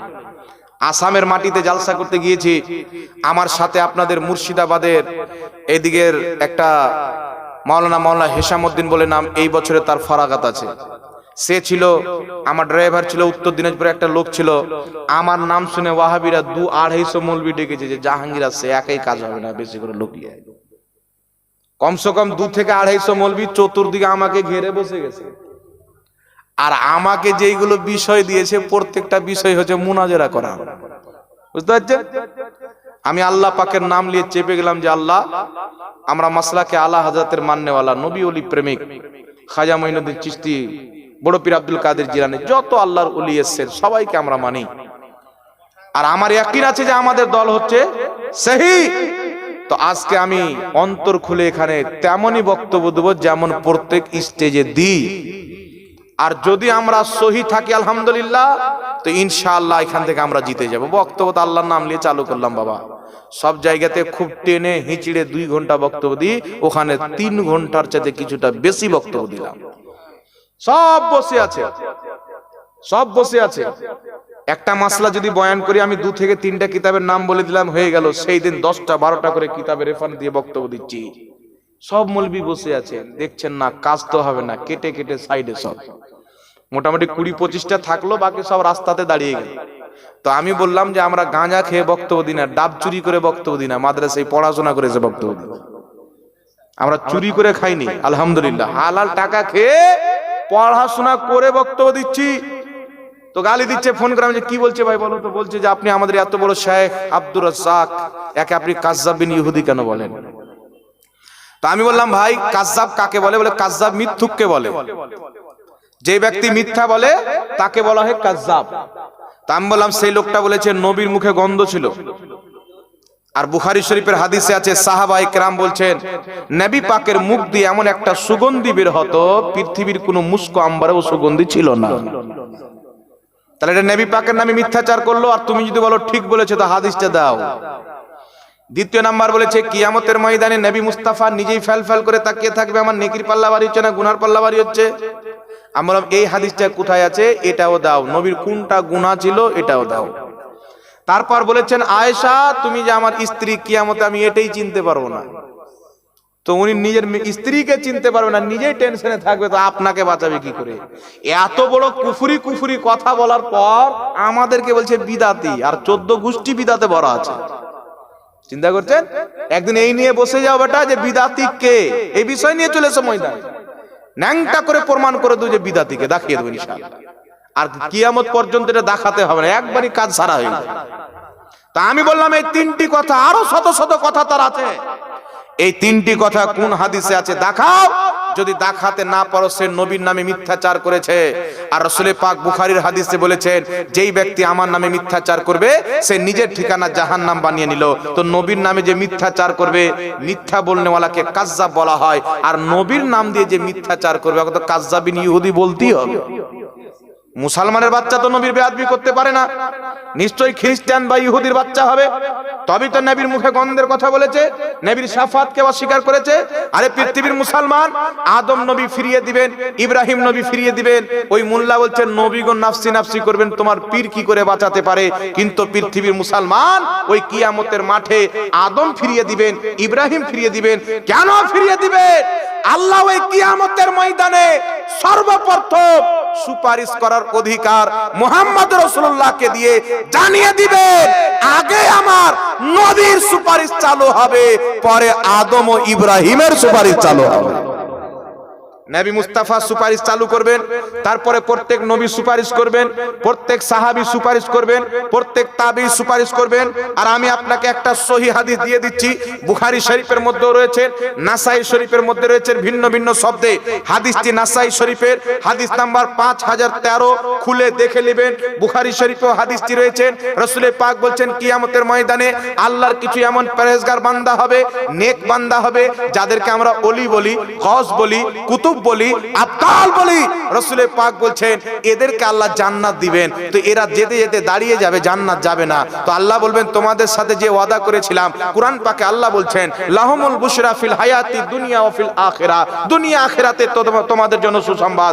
আমি দুনিয়াতে তোমাদেরকে মুত্তাকি বানিয়েছিলাম, আজ কিয়ামতে তোমাদেরকে জান্নাত দান করছি। তো তারা বলবে, আল্লাহ আমরাকে জান্নাত দিচ্ছ, আমাদের ভাইরা কোথায়? আমাদের মান্যকারীরা কোথায়? যারা আমাদের সাথে নামাজ পড়তো, আমাদের সাথে রুকু করত, আমাদের সাথে উঠা বসা করত, তাদেরকে ছেড়ে আমরা জান্নাতে যাব না। তারা আল্লাহর সাথে, নবী বলছেন আল্লাহর সাথে ওই ওলি বান্দারা ঝগড়া করবে। কি করবে? আল্লাহর সাথে ঝগড়া করবে। নবী মুস্তাফা বলছেন কঠোর ভাবে আল্লাহর সাথে ঝগড়া করবে না, আল্লাহ যাব না, তারাকে জান্নাতে না দিলে আমরা জান্নাতে যাব না, তোমাকে জান্নাত দিতেই হবে। আল্লাহ পাক বলবে, হে আমার মুমিন বান্দারা, যাও, যাদেরকে তোমরা চিনো জাহান্নামে ঢুকে যাও, বের করে তাদেরকে জান্নাতে নিয়ে যাও। রাসূল পাক বলছেন আল্লাহর ওই ওলি বান্দারা, নেক বান্দারা জাহান্নামে যাবে, যাদেরকে চিনে তাদেরকে ধরে ডাইরেক্ট জান্নাতে নিয়ে যাবে। জোরে বল সুবহানাল্লাহ। দারে কুতনির মধ্যে হাদিস এসেছে, রাসূল পাক সাল্লাল্লাহু আলাইহি সাল্লাম বলছেন, আমার উম্মতের মধ্যে এমন এমন লোক হবে যে রাসূল পাকের যুগে যেগুলো বড় বড় খানদান হতো, বানি তামিম, বানু কুলাইব, রাসূল পাক একটি বড় খানদানের নাম নিয়ে বলছেন, ওই খানদানে যত লোক রয়েছে আমার উম্মতে এমন এমন আল্লাহর নেক বান্দা হবে, অত খানদান সমতুল্য লোককে একা জান্নাতে নিয়ে যাবে। একটু জোরে বলতে হবে সুবহানাল্লাহ। এই জন্য পৃথিবীর মুসলমান আহলে সুন্নাত ওয়াল জামাতের আকীদা, যেটা যুগ যুগ থেকে শুনছেন, নবী সুপারিশ করবেন, ওলি সুপারিশ করবেন, আলেম সুপারিশ করবেন, সাহাবী সুপারিশ করবেন, এটা বানোয়াট আকীদা নয়, এটা হচ্ছে মুহাম্মদ রাসূলুল্লাহর দেওয়া আকীদা। আর যারা নবীর দেওয়া আকীদাতে মানে, তারাই হলো আহলে সুন্নাত ওয়াল জামাত। মাথায় পাগড়ি বেঁধে নিলে, নামাজে বারবার হাত তুলে নিলে, পায়জামা বেশি করে উঠিয়ে নিলে, আর আল্লাহকে মিথ্যাবাদী বলে নবীর সুপারিশকে অস্বীকার করলে, ওলির সুপারিশকে অস্বীকার করে, নবীর হাদিসকে অস্বীকার করে নাম আহলে হাদিস রাখেন, সালফি আর সেলফি রাখেন, আপনি সুন্নাত মান্যকারী হতে পারেন না। আপনি হলেন অরিজিনাল বিদাতি। সুন্নাতি তারা যারা নবীর দেওয়া আকীদাকে বিশ্বাস করে। তুমি যদি নবীর কথা মানতে, আহলে হাদিস, হাদিস মান্যকারী হতে, তাহলে বলেন তো বাবা, নবী বলেছেন ওলিরা সুপারিশ করবে, এটা মানতো কি মানতো না? একটু জোরে বলেন। এই হাদিস বুখারীতে আছে, নাসাইতে আছে, আরো অনেক কিতাবে আছে, সহিহ সনদে আছে। আপনাকে বলতে চাই, পৃথিবীর মুসলমান যদি তারা আহলে হাদিস হতো, অর্থাৎ হাদিস মান্যকারী যদি হতো, তারা এই কথা বলতে পারতো যে নবী সুপারিশ করবে না। এখন তো এটা বলতে পারেন না, হুজুর বুখারীর হয়তো ওই হাদিসটা পড়েনি। বুখারী কে পড়েনি? আর বুখারী পড়েনি তো ও মৌলবি কি করে হলো? কথা আমার বুঝতে পারছেন কি পারেন না বাবা? বুখারী সব মৌলবি পড়েছে কি পড়েনি? জোরে বলে। তো বুখারী সব মৌলবি পড়েছে, অথচ বুখারীর হাদিসের বিরুদ্ধে বক্তব্য দিচ্ছে যে ওলিরা সুপারিশ করতে পারবে না। সুতরাং এই ধরনের মূর্খ থেকে নিজে বাঁচুন, নিজের সমাজকে বাঁচান। এদের জালে যারা ফেসে, কুড়িয়াতে ডেকে, চায়ের দোকানে ডেকে, রাস্তাঘাটে ডেকে বাংলা চটি বই নিয়ে বলছে দেখো সহিহ হাদিস আছে, সহিহ হাদিস। ও জীবনে মাদ্রাসা জানি সহিহ হাদিস কি করে বুঝলো বাবা? একটা কথা আমি আপনাকে বলে দিচ্ছি, এই দেখেন আমার কাছে একটা মোবাইল আছে, এটা একটা বই আমি লিখেছি, বই লিখে দিলাম, হাদিস লিখে দিলাম, নিচে লিখে দিলাম সহি, নিচে লিখে দিলাম সহি। এবার আপনি আমার বই অন্ধভাবে পড়বেন, তো আপনি কি করে বুঝবেন যেটা সহি না সহি? আমি যেটা লিখেছি ওটাই তো বলবেন। কে সহি বলেছেন? আলবানী সহি বলেছেন। আলবানীর তাহকিক আমাদের নিকটে টয়লেটের ট্যাঙ্কির দাম আছে, ওর তাহকিকের দাম নাই। কারণ জানেন, এবারটায় একই হাদিসকে এক জায়গায় বলছে জাল, এক জায়গায় বলছে সহি। একই হাদিসকে এক জায়গায় বলছে জয়ীফ, এক জায়গায় বলছে সহি। ওর নিজেরই মাথার তার কাটা ছিল, তো ওর তাহকিক তারাই মানবে যাদের তার কাটা থাকবে। কথা বুঝতে পারছেন? এই জন্য আল্লাহ পাক আমাদেরকে আহলে সুন্নাতুল জামাতের প্রতি কায়েম রাখুক। সকলে পড়েন আল্লাহুম্মা আমিন। একবার দুরূদ শরীফ পড়েন বাবা, টাইম অনেক হয়ে গেছে, শেষ করতে একবার দুরূদ শরীফ পড়েন। আল্লাহুম্মা সাল্লি আলা সাইয়্যিদিনা মাওলানা মুহাম্মদ ওয়া আলা আলি সাইয়্যিদিনা মাওলানা মুহাম্মদ সাল্লাল্লাহু মুহাম্মাদিন সাল্লাল্লাহু মুহাম্মদ हरदम ज़बान से निकालो पाक नामे मोहम्मद, हरदम ज़बान से निकालो शफियाना मोहम्मद সাল্লাল্লাহু তাআলা আলা মুহাম্মদ সাল্লাল্লাহু আলাইহি সাল্লাম। লাস্ট একটা মাসলা বলে আমি নিজের বক্তব্য শেষ করে দেব। আপনারাও বাড়ি, আমিও বাড়ি বাবা। আমি অনেক দূর থেকে এসেছি, আমার ড্রাইভার আসেনি, উত্তর দিনাজপুর থেকে গাড়ি চালিয়ে এসেছি। 80% হেলওয়ার টাইট রাস্তাতেই হয়ে গেছে। যাক, তবু এত দূর যখন আসলাম, অনেক চেষ্টা করে যতদূর পারলাম আপনাদেরকে বললাম। কেউ আপনাদেরকে কবর থেকে বুঝাতে আসবে না। তো নতুন নতুন ফিরকা বের হবে, আর যারা নতুন বের হবে তারা কোরআন হাদিস বেশি বলবে, বুঝতে পারছেন? কিন্তু কোরআন হাদিস তো বলবে, মানা মতলব নিজের আব্বার ঘরের করবে। এই জন্য যেটা যুগ যুগ থেকে চলে আসছে একটি জামাত, আহলে সুন্নাতুল জামাত, ওই জামাতের প্রতি কায়েম থাকেন। রাসূল পাক বলেছেন, আমি দেখতে পাচ্ছি অতি শীঘ্রই তোমাদের প্রতি এত ফিতনা নাজিল হবে যেমন বৃষ্টি নাজিল হবে। সাহাবা বলছেন, হুজুর এমনি সময়তে আমরা কি করে ঈমান বাঁচাবো? রাসূল পাক সাল্লাল্লাহু আলাইহি ওয়াসাল্লাম বলেছেন, যেটা সবচাইতে বড় জামাত হবে সেই জামাতই কায়েম থাকবে। এখন সারা পৃথিবীতে সবচাইতে বেশি হচ্ছে সুন্নি জামাতের লোক, সুবহানাল্লাহ। তো যাই হোক বিরাদর ইসলাম, একটা মাসলা হচ্ছে নবী পাক সাল্লাল্লাহু আলাইহি সাল্লামের পিতা এবং মাতা উভয় জান্নাতি, এটা আমরা বিশ্বাস করি, ঠিক না? বেটি জোরে বলে। নবীর বাপও জান্নাতি, নবীর মাও জান্নাতি। বর্তমান জামানাতে ইহুদিদের দালাল তো আর আমরা এমনি বলি না বাবা, জি। এখন যদি আমি বলে দিই এখানে যে জাকির নায়েক জাহান্নামী, তো আমার গাড়ি আটকে দিবে রাস্তাতে, কথা বুঝতেন? কিন্তু নবীর বাপ মাকে জাহান্নামী বলে দিল, তো মুসলমান বলছে সুবহানাল্লাহ। কিছু বের ওর দালাল মুসলমান আছে, আবার বিশ্বাস করে বসে আছে, হাদিসে আছে। আচ্ছা, একটা হাদিস পড়ছে আপনাদের সম্মুখে বাবা। হাদিসটি হচ্ছে সহিহ মুসলিম, হাদিস নাম্বার 203। এদিকে কথা বলতে মানা করেন তো মেয়েদেরকে। এই মা বোনেরা কথা বলিয়েন না, আপনাদের আওয়াজ এত জোরে কেন আসছে? ঝগড়া করেন নাকি 2 মাস থেকে? এই আওয়াজ পাই না নাকি রে? আওয়াজ শুনতে পাননি? কথা কম বলুন। কথা বলিয়েন না মা। মেয়েদের আবার 2-3 মাস ঝগড়া না করতে পেলে আওয়াজ বেড়ে যায়, বুঝতে পারছেন কিনা? যাক, আমার দিকে লক্ষ্য করেন বাবা। আবু মুসলিম শরীফ হাদিস নাম্বার 203। নবী পাক সাল্লাল্লাহু আলাইহি সাল্লামকে একজন ব্যক্তি জিজ্ঞাসা করলেন, ইয়া রাসূলুল্লাহ, আমার বাবা কোথায়? তো রাসূল পাক সাল্লাল্লাহু আলাইহি সাল্লাম বললেন, আবাকা ফিন্নার, তোমার বাপ হচ্ছে জাহান্নামে। তোমার বাপ কোথায়? জাহান্নামে। ওই লোকটা নারাজ হয়ে গেল, বেজার হয়ে গেল, দুঃখিত হয়ে গেল। তো রাসূল পাক সাল্লাল্লাহু আলাইহি সাল্লাম বললেন, ইন্নী আবি ওয়া আবাকা ফিন্নার, আমার আর তোমার দুইজনেরই বাপ জাহান্নামে। এটা সহিহ মুসলিমের হাদিস। এবার এই মুসলিমের হাদিস বলে পড়ে যারা মূর্খ আলিম, শরীয়ত সম্পর্কে জ্ঞান নাই, হাদিস সম্পর্কে জ্ঞান নাই, উসুলে হাদিস পড়েনি, জাহিল মূর্খ আবু জেহেলের গোষ্ঠীর লোক, এরা বলছেন নবীর বাপ জাহান্নামী। নবী নিজেই বলেছেন। তবে আমি আপনাকে বলছি এই হাদিসের ব্যাখ্যা কি হবে, আমার দিকে লক্ষ্য করেন বাবা। এই জন্য ইমাম সুফিয়ান বিন উয়াইনা রাহমাতুল্লাহ আলাইহি বলেছেন, তিনার বক্তব্যকে ইমাম ইবনুল হাজ আল মাদখাল কিতাবে উল্লেখ করেছেন। ইমাম সুফিয়ান বিন উয়াইনা বলছেন যে শুধু হাদিস মানুষকে গুমরা করে দেয়, মানে যেই ব্যক্তি শুধু হাদিস ডাইরেক্ট বুঝতে চাইবে সেই ব্যক্তি গুমরা হবে যদি সেই ব্যক্তি ফকি না থাকে, মানে বুঝার দক্ষতা যদি না থাকে আর ডাইরেক্ট হাদিস নিয়ে নাপানাপি করে, ও গুমরা হয়ে যাবে।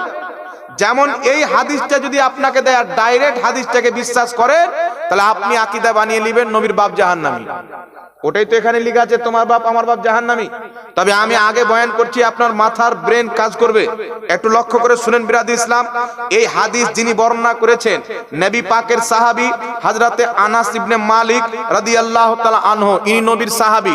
আর হযরতে আনাস থেকে বর্ণনা করেছেন হযরতে সাবিত বেনানি, ইনি হচ্ছেন হযরতে আনাসের ছাত্র। হযরতে আনাস নবীর ছাত্র, আর হযরতে আনাসের ছাত্র সাবিত বেনানি, আর সাবিত বেনানির ছাত্র হচ্ছে হযরতে হাম্মাদ। হযরতে হাম্মাদ বর্ণনা করছেন তাবি সাবিত থেকে, হযরতে সাবিত বর্ণনা করছেন সাহাবী হযরতে আনাস ইবনে মালিক থেকে, আর হযরতে আনাস বর্ণনা করছেন ডাইরেক্ট রাসূলুল্লাহ থেকে। কথা বুঝতে পারলেন বাবা?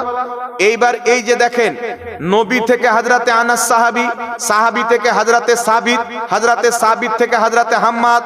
এই যে হযরতে সাবিতের ছাত্র হযরতে হাম্মাদ, হযরতে সাবিতের ছাত্র হলো দুইজন। কতজন? হযরতে সাবিতের ছাত্র হলো দুইজন। এই দুইজন ছাত্র, একজনের নাম হচ্ছে হাম্মাদ আর একজনের নাম হচ্ছে মামার। এই দুইজন ছাত্রই কিন্তু হাদিসটিকে বর্ণনা করেছেন। এবার আমার দিকে একটু লক্ষ্য করে ধ্যান দিয়ে শুনেন বাবা। ইমাম মামার বিন রাশেদ আল জামে কিতাবের 10 খণ্ডের 445 পৃষ্ঠা হাদিস নাম্বার 19687 লিখেছেন। হযরতে মামার কি বর্ণনা করছেন? হযরতে আনাসের ছাত্র সাবিত, সাবিতের ছাত্র হাম্মাদ আর মামার। হাম্মাদ মুসলিম শরীফে বলছেন, নবী লোকটিকে বললেন তোমার বাপ আমার বাপ জাহান্নামে। একই জনের ছাত্র মামার, ইনি বলছেন আপনার ইমাম মামার বিন রাশিদের আল জামে কিতাবে হাদিস এসেছেন, ওই কিতাবে হযরতে মামার বলছেন যে নবী পাক তাকে বললেন তুমি যখন কোনো কাফিরের কবরের পাশে দিয়ে গমন করবে তো সেই কাফিরকে জাহান্নামের সুসংবাদ দিবে। হযরতে মামারের হাদিসে তোমার বাপ আমার বাপ জাহান্নামে শব্দ নাই। ওখানে আছে কি তুমি কোনো কাফিরের কবরের পাশে দিয়ে গেলে তাকে জাহান্নামের সুসংবাদ দিবে। আর হাম্মাদের হাদিস আছে তোমার বাপ আমার বাপ জাহান্নামে। এই হাম্মাদের ব্যাপারে মুহাদ্দিসিনে কিরাম কি বলেছেন একটু আমার দিকে লক্ষ্য করে শুনেন বাবা। এইদিকে একটু দৃষ্টি করেন, কান দেন, তাহলে খুব ভালোভাবে বুঝে নেবেন। ইমাম জালালউদ্দিন সিয়ুতি রাহমাতুল্লাহ আলাইহি আল হাবিলিল ফাতাওয়ার 2য় খণ্ডের 273 পৃষ্ঠার মধ্যে বলতেছেন, ইমাম হাকিম রাহমাতুল্লাহ আলাইহি তাল মাদখাল গ্রন্থে লিখেছেন যে ইমাম মুসলিম হাম্মাদ থেকে শুধুমাত্র সাবিত বেনানি এর হাদিস ব্যতীত অন্য কোনো হাদিস বর্ণনা করেননি। ইমাম মুসলিম হাম্মাদ থেকে এই হাদিস ছাড়া সাবিত বেনানির অন্য কোনো হাদিস বর্ণনা করেননি। তারপরে ইমাম সিয়ুতি রাহমাতুল্লাহ আলাইহি আল হাবিলিল ফাতাওয়ার মধ্যে বলছেন ইমাম বুখারী হাম্মাদ থেকে কোনো হাদিস বর্ণনা করেননি। ইমাম মুসলিম তার থেকে মাত্র একটি হাদিস বর্ণনা করেছেন, তাছাড়া অন্য হাদিস বর্ণনা করেননি। তারপরে চলে আসেন ইমাম সিয়ুতি রাহমাতুল্লাহ আলাইহি বলছেন হযরতে মামার হযরতে সাবিত বেনানি থেকে এইভাবে বর্ণনা করেছেন জাতি এই শব্দটা নাই যে তোমার বাপ আমার বাপ জাহান্নামে। মামারের হাদিসে আছে তুমি যখন কোনো কাফিরের কবরের পাশে দিয়ে গমন করবে তাকে জাহান্নামের সুসংবাদ দিবে, ফাবাশশিরহু ফিন্নার, তাকে জাহান্নামের সুসংবাদ দিবে। তারপরে চলে আসেন বিরাদর ইসলাম ইমাম ইবনে হিব্বান নিজের কিতাব, ইমাম ইবনে হিব্বান বর্ণনা করেছেন তিনার কিতাব আস-সিকাতের মধ্যে কি বলেছেন, তিনি বলেছেন যে ইমাম হাম্মাদ উনি হাদিসে প্রচুর ভুল করতেন। ইমাম মিজজি তাহজিবুল কামাল কিতাবের মধ্যে লিখেছেন উনি হাদিসের মধ্যে বিকৃতি করে দিতেন, কারণ ওনার শেষ বয়সে ইমাম ইবনে হাজার আসকালানি ইমাম যাহাবী ইনারা বলেছেন যে হাম্মাদের শেষের বয়সে ওনার মাথার বিকৃতি ঘটেছিলেন, মানে স্মরণ শক্তি ঘটে গেছিলেন। তো উনি ভুল করে বলেছেন যে তোমার বাপ আমার বাপ জাহান্নামে, আর যে মামার বলেছেন তোমার বাপ আমার বাপ জাহান্নামে, এই শব্দটা ছিল না। তুমি যখন কাফিরের কবরের পাশে দিয়ে যাবে তাকে জাহান্নামের সুসংবাদ দিবে, ওই মামারের প্রতি কারোর কোনো আপত্তি নাই, উনি হচ্ছেন নির্ভরযোগ্য এবং সেকা বিশ্বস্ত রাবি। জোরে বল সুবহানাল্লাহ। তাহলে এবার আপনাকে বলতে চাই, যেই ব্যক্তিকে নবী পাক বলেছিলেন, যে জিজ্ঞাসা করেছিলেন আমার বাপ কোথায়, ও নিজে কি বলেছেন জানেন? যে লোকটা বলেছিলেন নবী পাককে যে আমার বাপ কোথায়, ওই লোকটা নিজেই বলছেন যে আমাকে নবী পাক এমন কঠিন কাজ দিয়েছেন যে তুমি যখন কোনো কাফিরের কবরের পাশে দিয়ে যাবে তাকে জাহান্নামের সুসংবাদ দিবে, সেই দিন থেকে আমি যেই কাফিরের কবরের পাশে দিয়ে যাই তাকে জাহান্নামের সুসংবাদ দিই। তো যাকে নবী বলেছেন ওই লোকটা নিজেই বলছেন নবী এই কথা বলেছিলেন যখন কাফিরের কবরের পাশে দিয়ে যাবে তাকে জাহান্নামের সুসংবাদ দিবে। আর সেকা রাবি, সহি রাবি, বিশ্বস্ত রাবি হযরতে মামার বলছেন তো যখন তুমি জাহান্নামের কবরের পাশে দিয়ে যাবে জাহান্নামীর, তাকে জাহান্নামের সুসংবাদ দিবে, এই কথা নবী পাক বলেছেন। আর হযরতে হাম্মাদ যিনি ভুল করে বলেছেন তোমার বাপ আমার বাপ জাহান্নামে, তাহলে আপনি বলেন যে ভুলটা গ্রহণযোগ্য হবে না বিশ্বস্ত রাবিটা গ্রহণযোগ্য হবে? কথা এখানে বুঝতে হবে বাবা। হাম্মাদ ভুল করে বলেছেন তোমার বাপ আমার বাপ জাহান্নামে, আর হযরতে মামার যিনি সহি রাবি তিনি বলছেন এই কথা বলেননি। এইজন্য ইমাম জালালউদ্দিন সিয়ুতি রাহমাতুল্লাহ আলাইহি কয়েকটি রিসালা লিখে প্রমাণ করেছেন নবীর পিতাও জান্নাতি, নবীর মাতাও জান্নাতি। এইজন্য এই হাদিস দিয়ে নবী পাকের বাপকে জাহান্নামী প্রমাণ করবে এইরকম কোন লামাযহাবী মৌলবী কোন মা জন্ম দেয়নি। চ্যালেঞ্জ করে বললাম, সহিহ মুসলিমের এই হাদিস দিয়ে যদি নবীর বাপকে জাহান্নামী প্রমাণ করতে পারে আমি তার গোলামি করতে প্রস্তুত আছি। আর আমি প্রমাণ করব তোমার বাপ আমার বাপ জাহান্নামে, এই শব্দটা গ্রহণযোগ্য নয়। এই শব্দ গ্রহণযোগ্য যে তুমি কাফিরের কবরের পাশে দিয়ে গেলে সেই কাফিরকে জাহান্নামের সুসংবাদ দিবে। একটু জোরে হবে না সুবহানাল্লাহ? কিন্তু চিন্তা করছেন বিরাদ ইসলাম, অল্প বিদ্যা থাকলে যা হয়, হাদিস পেল নবীর বাপকে জাহান্নাম বানিয়ে দিল, মনে হচ্ছে জাহান্নাম ওর বাপের ঘর। বুঝছেন? এই জন্য আপনাদেরকে বলতে চাই পৃথিবীর মুসলমান, নবীর বাপও জান্নাতি, নবীর মাও জান্নাতি। ইমাম জালালউদ্দিন সিয়ুতি রাহমাতুল্লাহ আলাইহি আল হাবিলিল ফাতাওয়া দ্বিতীয় খণ্ডে লিখেছে নবীর বাপও জান্নাতি, নবীর মাও জান্নাতি। এখন আপনাকে একটি কথা বলছি, আমার দিকে লক্ষ্য করেন বাবা। আল্লাহ পাক কোরআনে বলেছেন ইন্নামাল মুশরিকুনা নাজাসুন, মুশরিক হলো নাপাক, মুশরিক হলো অপবিত্র। আর রাসূল পাক বলছেন মুসনাদ আহমদের হাদিস, আমি পবিত্র ব্যক্তিদের পুষ্ট থেকে পুষ্ট দ্বারা পবিত্র ব্যক্তিদের মাধ্যমে আমি এসেছি। রাসূল পাক সাল্লাল্লাহু আলাইহি সাল্লাম বলছেন আল্লাহ পাক বংশের মধ্যে সবচাইতে উত্তম বংশে কুরাইশকে বাছাই করেছেন, আর কুরাইশ থেকে সবচাইতে উত্তম ফ্যামিলি আব্দুল্লাহর পরিবারকে বাছাই করেছেন, আর তার পরিবারের মধ্যে সবচাইতে উত্তম ব্যক্তি আব্দুল্লাহ এবং আমেনাকে বাছাই করে আমার আল্লাহ উত্তম খানদান, উত্তম পরিবার আর উত্তম ব্যক্তিদের মাধ্যমে পাঠিয়েছেন। জোরে বলতে হবে সুবহানাল্লাহ। তো মা আমেনাকে নবী উত্তম বলেছেন, আব্দুল্লাহকে উত্তম বলেছেন, আর নবী পাক সাল্লাল্লাহু আলাইহি ওয়াসাল্লাম বলছেন আমি পবিত্র ব্যক্তিদের মাধ্যম দিয়ে এসেছি। তো নবীর মাও পবিত্র, বাপও পবিত্র, আর আল্লাহ কোরআন পাকে বলছেন মুশরিক হলো অপবিত্র। তো বুঝা গেল নবী পাকের পিতা মাতাকে মুশরিক বলে অপবিত্র বললে এটা নবীর হাদিসের খেলাফ হবে। নবী পাকের দাওয়া আকীদা হচ্ছে নবীর বাপ মা পবিত্র, মুশরিক না পাক। আর পাক আর নাপাক কোনদিন বরাবর হতে পারে না। পাক হচ্ছে জান্নাতি আর নাপাক হচ্ছে জাহান্নামী। আর আল্লাহ কোরআন পাকে বলছেন লা ইয়াস্তাবি আসহাবুন নারি ওয়া আসহাবুল জান্নাহ, জান্নাতি আর জাহান্নামী কোনদিন বরাবর হতে পারে না। জোরে বল সুবহানাল্লাহ। এবার আগে চলে আসেন বিরাদর ইসলাম, বিশ্ববিখ্যাত ইমাম, 2.5 লক্ষ হাদিসের হাফিজ, মক্কা মদিনার যিনি ইমাম ছিলেন, 11 শতাব্দীর মুজাদ্দিদ ইমাম মুল্লা আলী কারি রাহমাতুল্লাহ আলাইহি শারহু ফিকহিল আকবরের মধ্যে লিখতেছেন নবী পাকের পিতামাতা জান্নাতি। প্রথম ইমাম মুল্লা আলী কারি নবী পাকের বাপ মাকে জাহান্নামী বলেছিলেন, পরে তিনি তওবা করে স্বীকার করেছেন নবীর বাপ মা জান্নাতি। জোরে বলতে হবে সুবহানাল্লাহ। আর এই ওয়াহাবি জাত কত খারাপ, ইমাম মুল্লা আলী কারির প্রথমকার বক্তব্যটা উল্লেখ করে, পরে উনি তওবা করে নিয়েছেন, বেটা ওটা আর বলেন না। কথা বুঝতে পারছেন কি না? ইমাম জালালউদ্দিন সিয়ুতী বলছেন নবীর বাপ মা জান্নাতি। আর সবচাইতে বড় চমৎকার কথা হচ্ছে বিশ্ববিখ্যাত তাবেঈ হযরত উমর বিন আব্দুল আজিজ রাদিয়াল্লাহু তাআলা আনহু একজন ব্যক্তিকে খাজিন নিযুক্ত করতে বললেন, তো সেই ব্যক্তি একটা অগ্নি পূজককে খাজিন নিযুক্ত করলো। তো হযরত উমর বিন আব্দুল আজিজ বলছেন, তুমি একজন অগ্নি পূজককে কেন খাজিন বানালে? তো তিনি বলছেন, বানালে কি হলো, নবী পাকের বাপ মাই তো মুশরিক ছিল। তো হযরত উমর বিন আব্দুল আজিজ রাগান্বিত হয়ে গেলেন, আমি কি তোমার জিহ্বা কেটে নেব? নবী পাকের বাপ মাকে মুশরিক বললে বিশ্ববিখ্যাত তাবি উমর বিন আব্দুল আজিজ ইসলামিক বাদশা আমিরুল মুমিনিন বলছেন, তোমার জিহ্বা কেটে ফেলে দেব।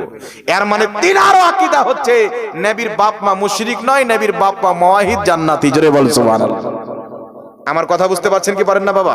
আগে চলেন পৃথিবীর মুসলমান আহলে হাদিসদের গুরু, যার নাম হচ্ছে সিদ্দিক হাসান খাঁ ভোপালী, আর শামামাতুল আম্বারিয়া কিতাবের মধ্যে আহলে হাদিসদের ইমাম লিখতেছে, নবীর বাপ মা কোনই মতে জাহান্নামী বলা যাবে না, নবীর বাপও জান্নাতি, নবীর মাও জান্নাতি। আহলে হাদিসদের ইমামরা নিজের কিতাবে লিখেছেন। সুতরাং নবীর বাপ মাকে যে জাহান্নামী বলে, আপনার এলাকায় যেগুলো বিভ্রান্তি হয়ে আছে এদেরকে বলবো, ওদের যোগাযোগ করেন, দেখি মুচির বাটার কাছে যান, ওকে বলেন বসো, নবীর বাপ মাকে জাহান্নামী প্রমাণ করতে আসুক, কিয়ামতের ময়দানে ফয়সালা হয়ে যাবে। ইয়া রাসূলুল্লাহ, আপনার বাপ মাকে জাহান্নামী প্রমাণ করতে মুচির বাটা এসেছিল, আর আমরা আপনার বাপ মাকে জান্নাতি প্রমাণ করতে এসেছিলাম, কার প্রতি নবী খুশি হবে? কথা বলেন, বিবেক তো সবারই আছে বাবা, কার প্রতি নবী খুশি হবে? এই জন্য নবী পাকের পিতা মাতা জাহান্নামী, এই মর্মে পৃথিবীর কোন কিতাব থেকে কোন মায়ের লাল একটা দলিল দিতে পারবে না। যেটা সহিহ মুসলিম থেকে দলিল দেয়, ও বেটার দলিল 2 মিনিটও টিকবে না, মাত্র 30 সেকেন্ডে আর দলিলের খণ্ডন হয়ে যাবে। আল্লাহ এদেরকে হেদায়েত দান করুক, সকলে পড়ুন আল্লাহুম্মা আমিন। এই জন্য বড় বড় ইমাম, বড় বড় মুহাদ্দিস নবীর পিতামাতা জান্নাতি হওয়ার প্রতি কিতাব লিখেছেন। এই জন্য লা মাযহাবীদের ইমামরাও নিজের কিতাবে লিখেছেন, নবীর বাপও জান্নাতি, নবী পাকের মাও জান্নাতি। জোরে বলেন সুবহানাল্লাহ। আল্লাহ পাক বুঝার তৌফিক দান করুক, সকলে পড়ুন আল্লাহুম্মা আমিন। জি, আর কিছু বলবেন নাকি? মেয়েরা আমাকে 3,500 আবার দিল সবাই মিলে। মা বোনদের পক্ষ থেকে 3,500 টাকা। নারে তাকবীর, নারে রিসালাত, উলামায়ে আহলে সুন্নাত, মাসলাকে আলা হযরত। জি, মাওলানা ওয়েস রাজা কাদরি সাহেব, তিনার বাবা ইন্তিকাল করেছেন, আপনারা সকলে খবর পেলেন। আজকে তিনার কাফন দাফন হলো 9:30টার সময়, জানাজা হয়েছেন। বাবার নামে 1100 টাকা দান করেছেন। আল্লাহ পাক এই দানের সওয়াব তিনার বাপকে দান করে তিনার বাপের কবরকে জান্নাতুল ফিরদৌস বানাক, সকলে পড়ুন আল্লাহুম্মা আমিন। নূর আলম সাহেব 2000 টাকা দান।